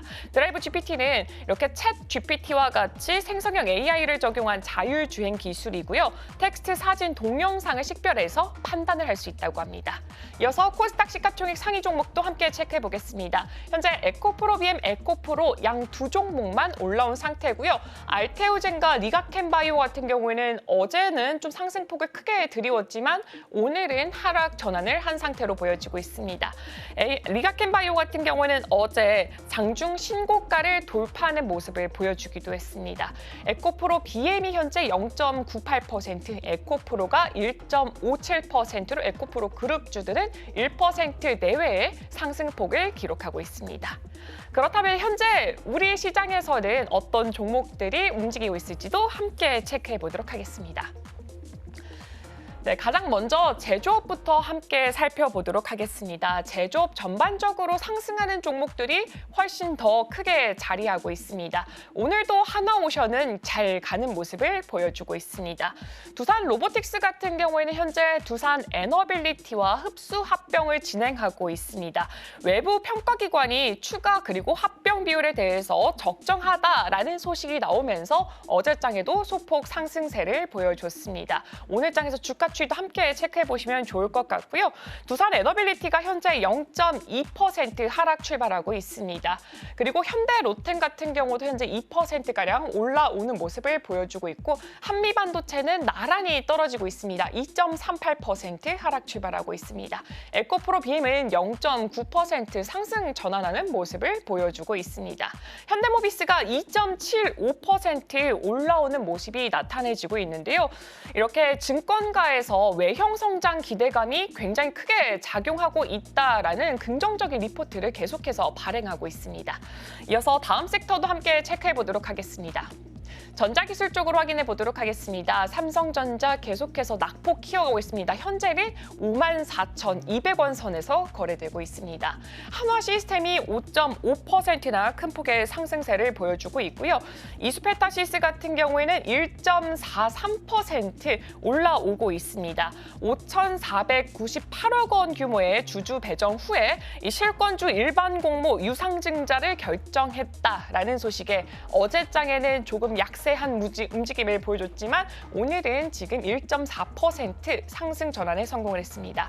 LNF 1.52% 올라오고 있고요. 한국항공우주도 0.7% 계속해서 우주항공산업 잘 가고 있는 거 확인해 볼 수가 있습니다. 이어서 다음 섹터도 확인해 보도록 하겠습니다. 다음 섹터는 의료기술 쪽으로 체크해 보도록 하겠습니다. 전반적으로 하락하는 종목군들이 훨씬 더 많이 자리를 하고 있습니다. 한미약품에 대해서는 증권간에서 이 내년에 신약 모멘텀에 대해서 긍정적인 평가를 계속해서 내리고 있습니다. 일단 NH투자증권 같은 경우에는 2025년에 신약가치 모멘텀이 집중이 되면서 기업가치의 턴어라운드의 원년이 될 것이다 라면서 긍정적인 코멘트를 남긴 바가 있습니다. 2025년에 비만 치료제 기술 수출을 기대하고 있다라고 했는데 일단 라트리아 같은 경우에는 큰 체중 감량과 더불어서 근육량 자체는 줄어들지 않는 그런 약물이라고 합니다. 이런 약물을 스위칭 약물 가능성이 있다면서 내년 상반기 일상 안전상 데이터에서 주목을 해야 된다라는 분석을 내놓기도 했기 때문에 앞으로 추가 소식 들려면 전해드리도록 하겠습니다. 페트론 5%가량 올라가고 있고요. 유한양행 3% 큰 폭의 상승세 이어가고 있습니다. 셀트리온이 현재 0.9% 빠지고 있고 셀트리온 제약 쪽에서 1.8%의 하락세가 나오고 있습니다. 셀트리온 같은 경우에는 3분기 실적이 컨센서스에 하회했다라는 소식과 더불어서 이 진펜트라 매출이 기대치에서 조금 더 하회하는 성적을 내놓게 됐습니다. 매출 자체는 진펜트라 쪽에서 64억이 나왔습니다. 하지만 시장의 기대치에는 미치지 못했습니다. 한미약품이 4%가량 떨어지는 모습을 연출하고 있습니다. 이어서 다음 섹터도 확인해 보도록 하겠습니다. 다음 섹터는 금융 쪽 체크해 보도록 하겠습니다. 금융 쪽에서는 업종별 지수 추이도 함께 체크해봤다시피 오늘 장에서는 그래도 전반적으로 흐름이 꽤나 잘 나오고 있는 것으로 보여지고 있습니다. 한화손해보험 같은 경우에는 지금 3분기 실적이 나왔었는데 굉장히 잘 찍혔습니다. 매출액이 전년 동기 됐을 때 2%가량 올라왔고요. 영업이익 같은 경우에는 84%나 증가했다라는 소식이 있었습니다. 또 간밤에 이 미국 증시에서도 대형 은행주 위주로 좋은 움직임을 보여줬기 때문에 우리 증시에도 어느 정도는 그 훈풍이 이어가고 있는 것으로 보여지고 있습니다. 신한금융지주와 하나금융지주 1%대, 마찬가지로 KB금융도 1%대 올라오고 있습니다. 이어서 다음 섹터 확인해 보도록 하겠습니다. 다음 섹터는 프로세스 산업 쪽으로 확인해 보도록 하겠습니다. 한화부터 포스코퓨처엠, 에코프로, 금양 등 많은 종목들이 자리를 하고 있습니다. 일단은 에코프로는 0.6%가 현재 올라오고 있고요. 한화는 3%, SKC는 1% 하락을 하고 있습니다. 2차 전지 소부장단 종목들이 많이 위치하고 있는 만큼 오늘은 어느 정도 혼조세, 그래도 상승하는 종목군이 훨씬 더 많은 것으로 파악되고 있습니다. 이어서 다음 섹터도 체크해 보도록 하겠습니다. 다음 섹터는 테크놀로지 서비스로 확인해 보도록 하겠습니다. 제가 어제 브리핑에서 게임주들이 어제 실적이 많이 나온다라고 했는데 제가 정정하도록 하겠습니다. 오늘 실적이 꽤나 많이 발표가 될 거기 때문에 실적이 나오는 대로 바로 전달을 해드리도록 하겠습니다. 펄어비스 2%대, 시프트업 2%대, 크래프톤 2%대, 현재 모두 다 2%대의 하락폭을 그려지고 있습니다. 넷마블이 1.7%대 떨어지고 있고요. NC소프트 1%가량 하락하고 있습니다. 게임주는 오늘 부진한 흐름 보여지고 있고 네이버는 2% 상승 출발하고 있습니다. 지금까지 개장 브리핑이었습니다.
네, 계속해서 캐스팅 콜로 이어가 보도록 하겠습니다. 오늘 도움 말씀에는 KM투자 파트너스 김성훈 대표 자리해 주셨습니다. 대표님 어서 오세요. 네, 안녕하세요.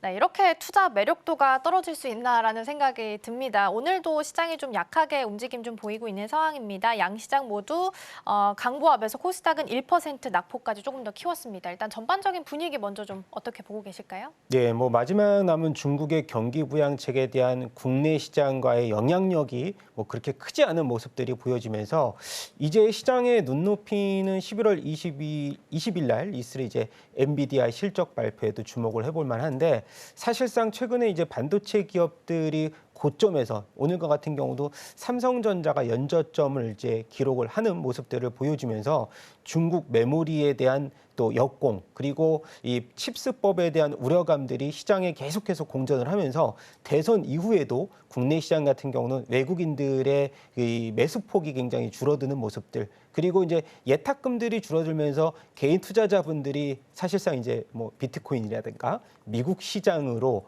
일단 투자를 좀 옮겨가는 모습들이 국내 시장에는 이제 거래 규모가 좀 한산해지는 모습들이 보여지면서 상대적으로 이제 주도 섹터가 일부 종목들에 좀 편중이 되는 흐름들을 보여주고 있는 상황입니다.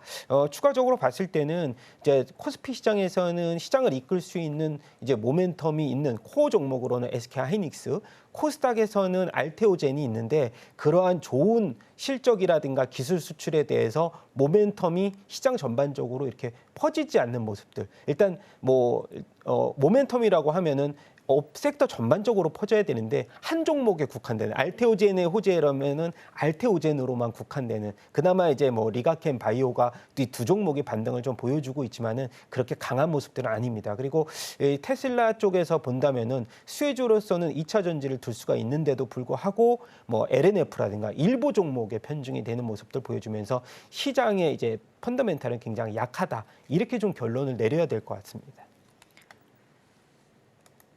그러게요. 달러까지 좀 불안한 상황으로 이어지다 보니까 들어올 만한 메리트가 사실상 찾긴 좀 어려운 시장인 것 같습니다. 그렇지만 들어와야 또 지수가 상승할 수 있을 것 같고요. 또 지수 상승을 견인해 주려면 삼성전자도 바로 서야 되지 않을까 싶습니다.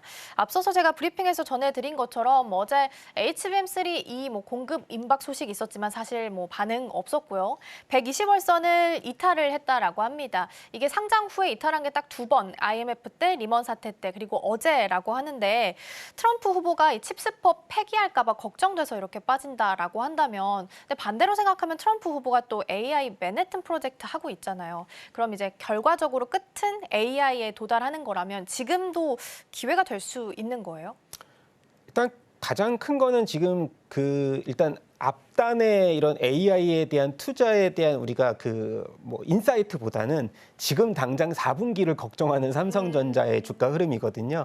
왜 그러냐면은 중국에서도 이제 창신 메모리가 DDR5를 이제 양산했다는 소식이 나오면서 레거시 부분까지 삼성전자가 이제 MS를 좀 잃게 된다면은 앞단에는 SK하이닉스의 HBM4에 대한 내년도 양산은 또 SK하이닉스에 넘어가고 레거시 같은 부분은 중국 쪽으로 넘어간다면은 삼성전자의 성장 동력은 과연 무엇인가라는 의문점이 계속 주가에 남아있을 상황입니다.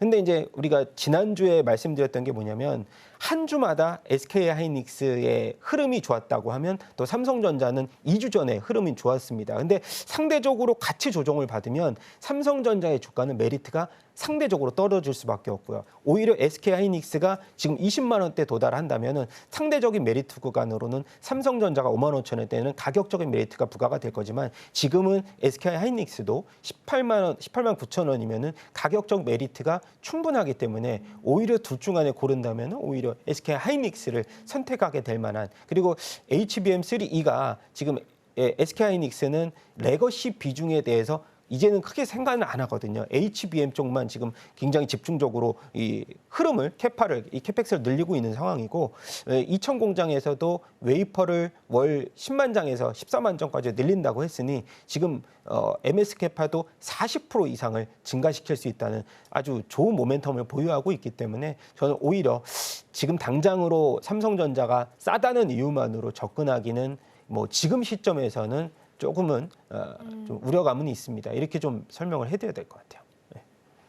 그러게요. 둘 다, 그러니까 반도체 투톱이 가격적인 메리트가 둘 다 생겼다니 그렇다면 SK하이닉스가 조금 더 낫겠다라고 보시면 될 것 같고요. 삼성전자 실적이 잘 안 나왔던 이유가 이제 창신 D램 쪽에서 좀 부진했다라는 부분인데 창신 메모리 테크놀로지가 이제 DDR5까지 D램에 이어서 DDR5까지 자력 갱생에 좀 나선 것으로 보입니다. 그래도 이 부분 짚어드리려고 했는데 말씀 잘 해주셔서 넘어가도록 하겠고요. 2차 전지 그럼 살펴보겠습니다. 오늘도 기관 쪽에서 순매수 상단에서 LG 에너지 솔루션이 확인이 좀 됩니다. 어제 보니까요, 대표님, LG 엔솔 체인 위주로 좀 강하게 움직였다라고 볼 수 있을 것 같거든요. 그럼 밑에 있는 소재단으로 볼 때 작년에 에코프로였잖아요. 그럼 내년에는 LNF로 볼 수 있는 걸까요?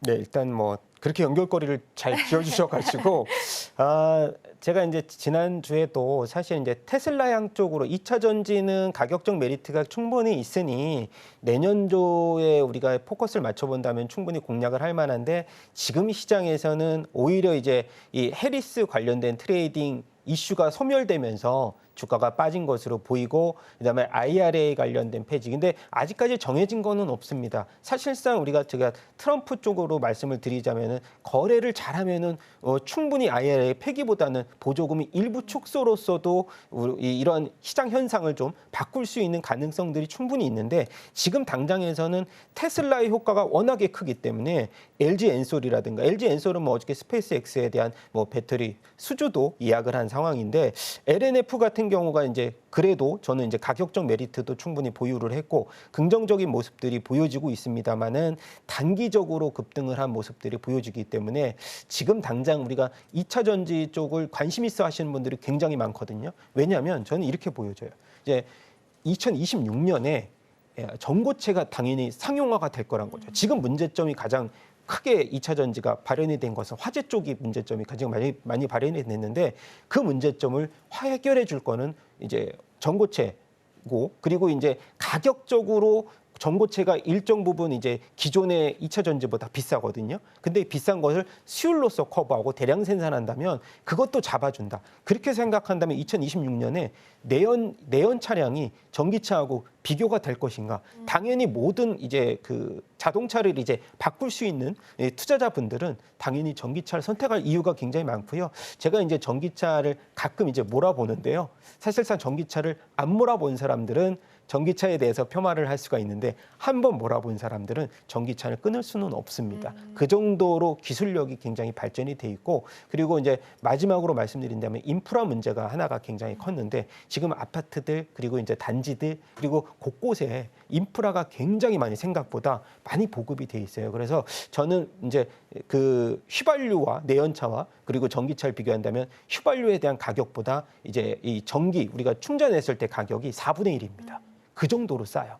그래서 저는 일단 2차 전지를 이렇게 제가 뭐 긍정적으로 지금 말씀드리기는 사실 섣부른 감은 있지만은 가격적으로 충분히 분할해서 접근을 하자. 근데 대신에 지금 상승폭이 많았던 LNF라든가 LG 에너지 솔루션을 지금 접근하기보다는 눌림목에서 당연히 접근해야 되는 거고 지금 당장에서는 뭐 앞서서 이제 주가가 고점에서 좀 영향력을 받은 삼성 SDI라든가 아까 에코프로 관련주들 말씀드렸지만 다음 주에 한번 반등폭을 우리가 확인해보고 접근해도 될 만하다. 그렇게 2차 전지에 대해서 너무 걱정할 필요는 없다. 그렇게 결론을 짓고 싶습니다. 그러니까 2차 전지, 뭐 자동차 관련해서도 결국 마지막에 가는 게 전기차라면 지금 구간부터도 모아가도 괜찮다라는 지금부터는 시선을 좀 둬도 된다라는 조언도 주셨습니다. 그럼 반대로 좀 하락하는 섹터도 살펴보겠습니다. 오늘 하락하는 섹터를 줄을 좀 세워봤을 때 상단에 지금 화장품 자리를 하고 있어서 이 부분도 좀 짚어보겠습니다. 사실 수출입 데이터가 좋지는 않았어요. 기초가 한 21%, 색조가 38% 하락한 것으로 나오게 되면서 정확하게 그 수치를 보고 이 주가도 좀 반영을 하고 있는 것 같습니다. 근데 안 그래도 피크아웃 아니냐라는 우려 많이 나오고 있었는데 이렇게 수출입도 꺾였다 이게 차익의 빌미가 될 수밖에 없는 것 같은데 근데 그럼에도 불구하고 이제 관군제도 있고요. 연말에 이제 쇼핑 시즌 기다리고 있잖아요. 그러면 조금 더 기대해봐도 되는 부분 남아 있을까요? 네, 일단은 이제 아모레퍼시픽이 그래도 실적 3분기 잘 나왔거든요. 이 코스RX를 편입을 하면서 코스RX는 미국형 매출이 좀 많은데 지금 보면은 이제 관군제라든가 블랙 프라이데이가 계속 남아 있고 그리고 이제 크리스마스 시즌까지 더해지면서 사실 화장품주들이 하반기에 들어서 이제 4분기에 들어서 기대감들이 일부 있었지만 지금 B2B보다는 화장품은 B2C인데 어느 정도의 기술력의 격차, 진입장벽이라고 하는 게 그렇게 높지는 않기 때문에 지금 이제 우리가 미국 업체라든가 중국 업체들, 그리고 우리가 프랑스 업체들을 보면은 한국 업체들이 상반기에는 굉장히 좋은 모습들을 보였지만은 경쟁 업체들의 흐름에 따라서 이 MS가 금방 뺏길 수도 있다라는 우려감들이 화장품의 B2C에는 굉장히 많이 존재를 하는 상황이고 그럼에도 불구하고 저는 이제 우리가 코스맥스 같은 경우는 ODM 업체들 앞서서 이제 관군제 말씀드렸지만 관군제에서 로컬 업체들 중국의 로컬 업체들이 당연히 잘 팔릴 거거든요. 그렇게 된다면은 ODM에서 두각을 나타내고 코스RX라든지 뭐 이제 코스맥스라든지 그리고 이제 뭐 한국콜마 이렇게 ODM 업체들 쪽은 그래도 4분기는 좀 좋아질 것이라는 예상은 갖고 있고요. 앞서서도 그리고 아모레퍼시픽을 말씀드렸는데 눈높이가 굉장히 낮아졌는데 컨센서스 대비 소폭 좋아질 만한. 그래서 저는 탑픽은 이제는 아모레 퍼시픽을 탑픽으로서가 제일 제시를 많이 해야 될 것 같고, 그리고 좀 뭐 시장을 이끌었던 실리콘투라든가 VT 같은 종목은 이제 저항대하고 이제 지지선 라인이 좀 많이 구축을 됐다가 지지 라인이 한번 깨지면은 전반적으로 섹터가 무너질 가능성들이 있기 때문에 일단 실리콘투라든가 VT, 그다음에 대장주 역할을 했던 코스메카 코리아도 좀 지지 라인이 좀 무너졌거든요. 그래서 사실 이제 실적보다는 공급 과잉 우려감이 뭐 더 이제 시장의 센티멘트를 좀 자극할 수 있다. 그래서 화장품 쪽은 사실 저는 뭐 매수보다는 좀 세론을 지속적으로 이어질 가능성들이 있다. 그래서 매력도가 사실 지금 조선 그다음에 뭐 방위산업, 위성 상대적으로 놓고 보면 매력적으로 있는 섹터들이 더 많기 때문에 오히려 매력도가 일부라도 떨어지면 투자 심리가 급속도로 떨어질 수가 있어요. 그래서 화장품 업체들은 사실 보수적인 의견을 드릴 수밖에 없을 것 같습니다. 네, 화장품 쪽은 좀 보수적인 의견 주셨고요. 한때 실리콘2가 가장 좀 대표적인 페이스메이커였는데 오늘도 6% 넘게 하락하면서 21선도 이탈했다라는 부분도 함께 좀 챙겨드리도록 하겠습니다. 제가 어제 트럼프 트레이드를 좀 정리를 하다 보니까 한화오션, 한화에어로스페이스, 한화시스템, 한화투자증권 뭔가 이 시장에서 좀 유망하다 혹은 좀 시세가 잘 나고 있다라는 종목들을 보니까 다 앞에 한화가 붙어 있더라고요. 그래서 그동안 좀 힘들었는데 잘 갈 수 있을지 이 종목들 좀 주목해봐도 괜찮을지도 궁금하거든요. 네, 일단은 제가 이제 트럼프 대통령이 이제 당선인이 만약에 거래를 하러 올 때 거래에서 뭐라 그럴까? 좀 좋은 말로 맞대응이죠. 맞대응. 제가 맞짱이라는 말을 맞대응이죠. 맞대응을 할 수 있는 부분에 있어서는 저는 김승현 회장님을 좀 앞세워서 거래를 좀 성사시키는 게 서로 해피엔딩으로 끝날 수 있고, 그리고 이제 뭐 우리가 한화 관련된 종목들을 이렇게 보자면 에어로스페이스도 어닝 서프라이즈를 기록했지만은 앞으로 내년도가 더 기대가 되고, 그리고 하나 시스템도 2만 원대의 박스권에서 돌파가 크게 못하다가 이번에 LIG X1 중동하고 같이 수주를 했거든요. 이제 뭐 하나 시스템 같은 경우는 레이더 쪽인데 최근 들어서 보면은 사우디아라비아의 천궁에서의 이 다기능 레이더 수출에 성공을 하면서 K방산의 경쟁력을 이제는 위성이라든가 레이더 쪽으로 아마 수급이 붙게 되는 순환매 차원도 일부분은 있을 건데 그동안에 많이 못 간 쪽입니다. 그리고 하나 시스템을 말씀드렸지만은 하나 이제 한국항공우주도 최근 들어서 박스권 상단을 돌파를 하면서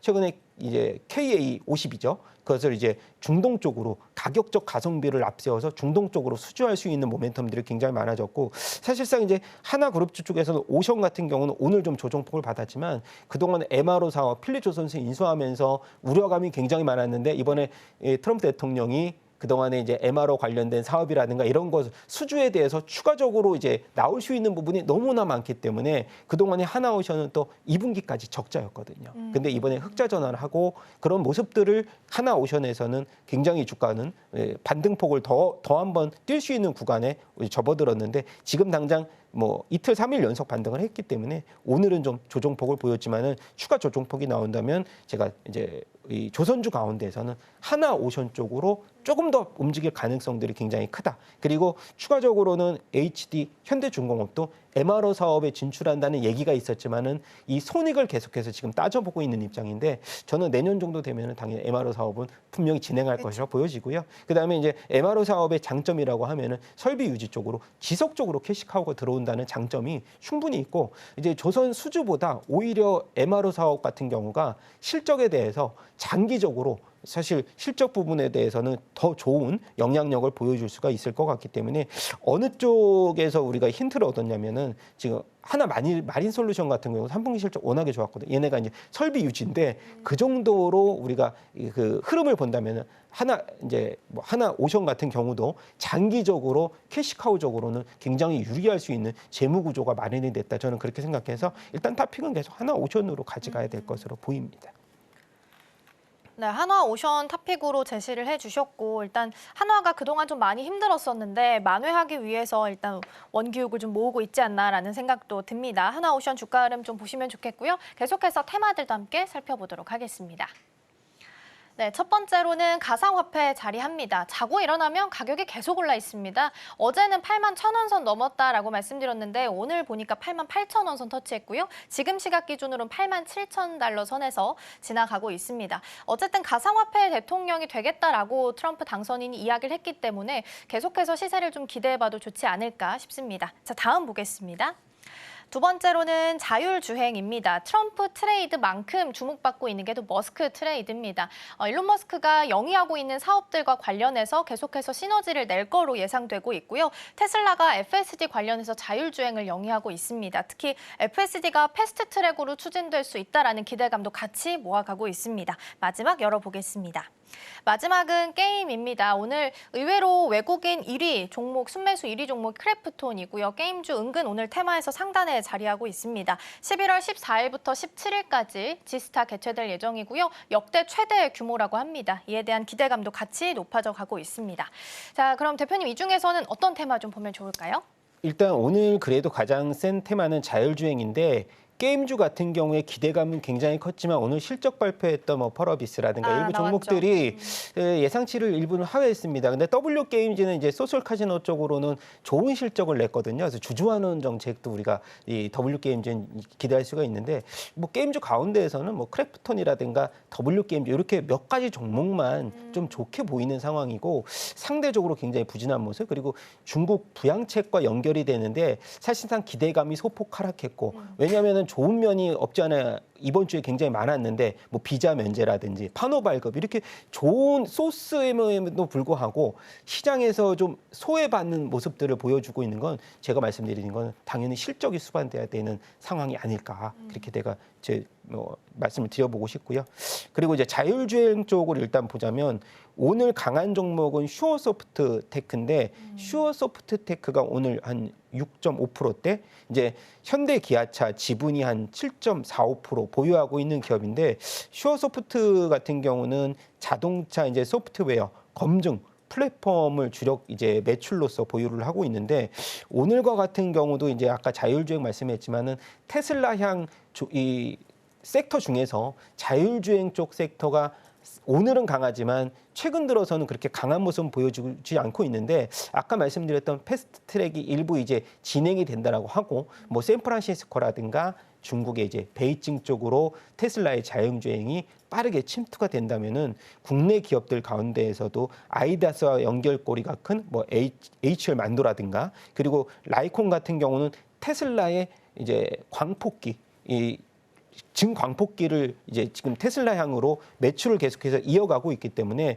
테슬라향 쪽으로 본다면은 뭐 대표적으로는 라이콤을 들 수가 있을 것 같고요. 그다음에 SOS랩 같은 경우는 전기차, 자율주행차의 눈으로 불리우는 라이다를 이제 매출 이제 상단에 포함시키고 있기 때문에 이런 이렇게 종목들을 좀 선별할 수가 있을 것 같은데 문제점은 흑자 기조가 그렇게 빠르게 보이지 않을 것이라는 점이 소폭 우려감이 있습니다. 그래서 국내 기업 같은 경우는 자율주행 쪽으로 본다면은 몇 종목이 이제 포함되지 못하는 그나마 현대 오토웨브로 봐야 되는데 현대 오토웨브도 사실은 자율주행 소프트웨어 쪽으로 본다면은 상당히 기술력이 좀 뒤처지는 기업이기 때문에 제가 아까 말씀드렸던 쪽으로 본다면은 그나마 HL 만도 쪽이 그래도 아이다스 쪽의 조향 자동화라든가 이런 쪽으로 그래도 우리가 실적으로 본다면은 이 종목을 좀 탑픽으로 말씀을 드려야 될 것 같고 추가적으로 현대 오토웨버도 4분기 실적 흐름 한번 체크를 해보고 나서 또 현대 오토웨버 같은 경우도 조지아 공장에서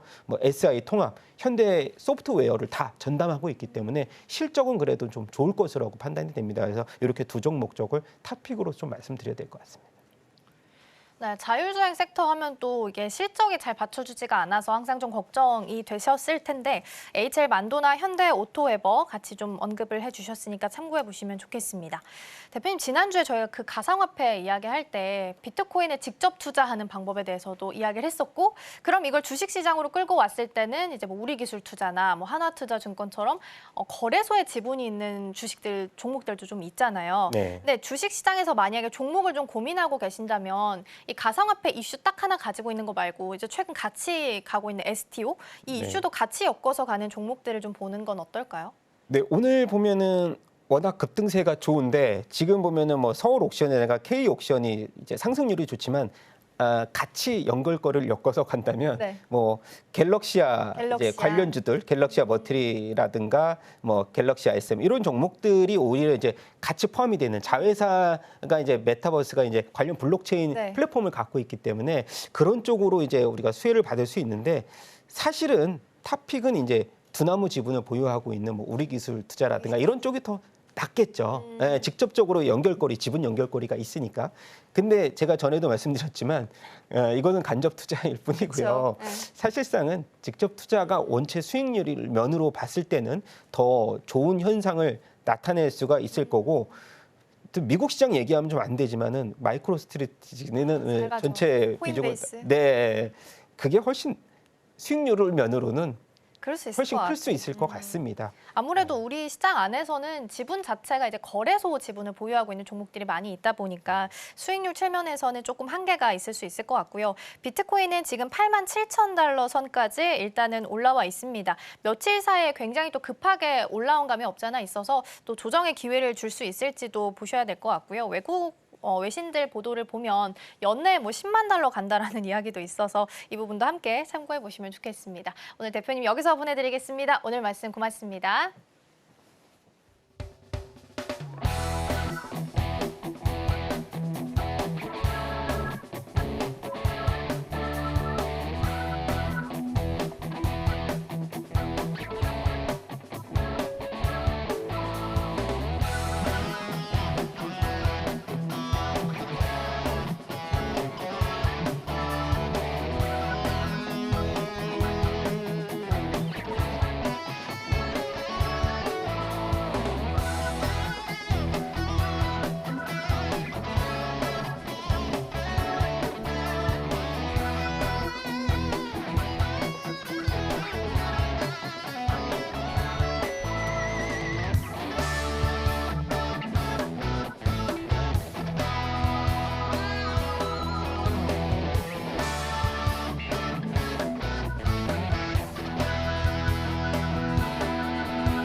네, 지금 이 시각 시장 상황 살펴보도록 하겠습니다. 개장 당시에는 양지수 모두 다 하락 출발했습니다. 그래도 코스닥 쪽에서는 0.02% 소폭의 하락 출발했는데 현재는 어떻게 진행되고 있을지 지수부터 열어보도록 하겠습니다.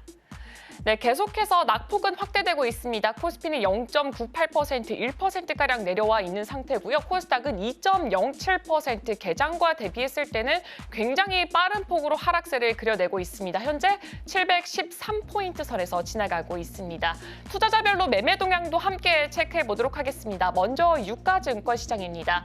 개인이 나홀로 매수세 보여주고 있습니다. 1,239억 원을 매수를 하고 있음에도 불구하고 기관과 외국인 쪽에서 매도를 조금 더 강하게 보여주고 있는데 기관이 493억 원, 외국인이 798억 원이나 매도를 하면서 하방의 압력을 강하게 누르고 있습니다. 이어서 코스닥 시장도 함께 체크해 보도록 하겠습니다. 코스닥 시장도 마찬가지 비슷한 흐름 나타내고 있습니다. 개인이 417억 원을 매수를 보였음에도 불구하고 기관과 외국인이 지금 매도를 강하게 하고 있는데 기관은 그래도 18억 원 매도하면서 그렇게 강한 압박을 누르지는 않습니다. 반면에 외국인이 375억 원 매도 우위를 보여주면서 현재 지수의 하방 압력을 끌어내리고 있습니다. 그렇다면 현재 지금 종목들은 어떤 흐름 보이고 있는지도 함께 체크해 보도록 하겠습니다. 네, 가장 먼저 전자기술 쪽을 확인해 보도록 하겠습니다. 삼성전자는 2거래일 연속해서 52주 신저가를 써내려가고 있습니다. 현재는 53,900원 선에서 거래가 진행되고 있습니다. 현재 1.82% 빠지면서 54,000원 선도 지금 조금 부셔진 모습을 보여주고 있고요. 이수페타시스가 2.24% 올라오고 있습니다. 그리고 SK하이닉스 반도체 투탑 나란히 지금 하락세 보여주고 있고요. 3.12% 하락하고 있습니다. 이어서 다음 섹터들도 함께 체크해 보도록 하겠습니다. 테크놀로지 서비스 쪽으로 확인해 보도록 하겠습니다. 지금 게임 업종들에서 이제 3분기 실적이 많이 공개가 됐습니다.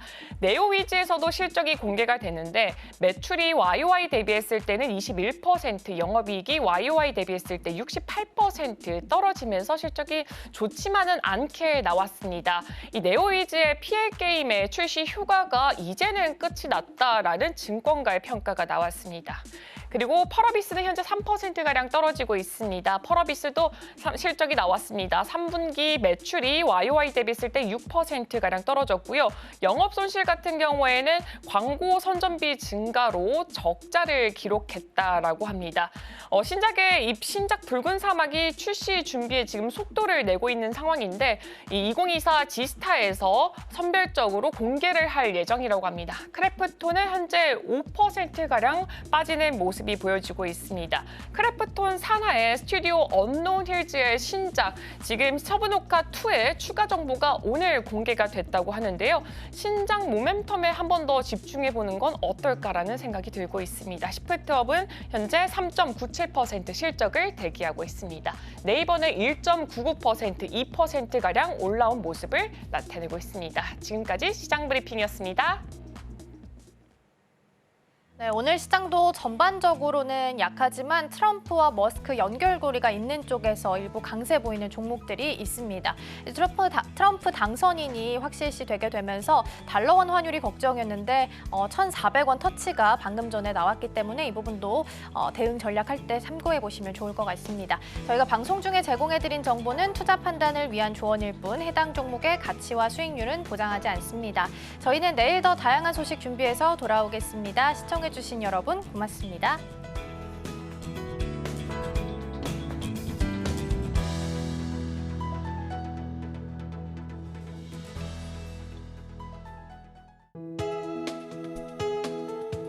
본 방송에서 제공하는 투자 정보는 투자 판단에 대한 조언입니다. 방송에서 제공하는 주식의 가치, 가격 상승 및 하락에 대해서는 방송사에서 보장하지 않습니다.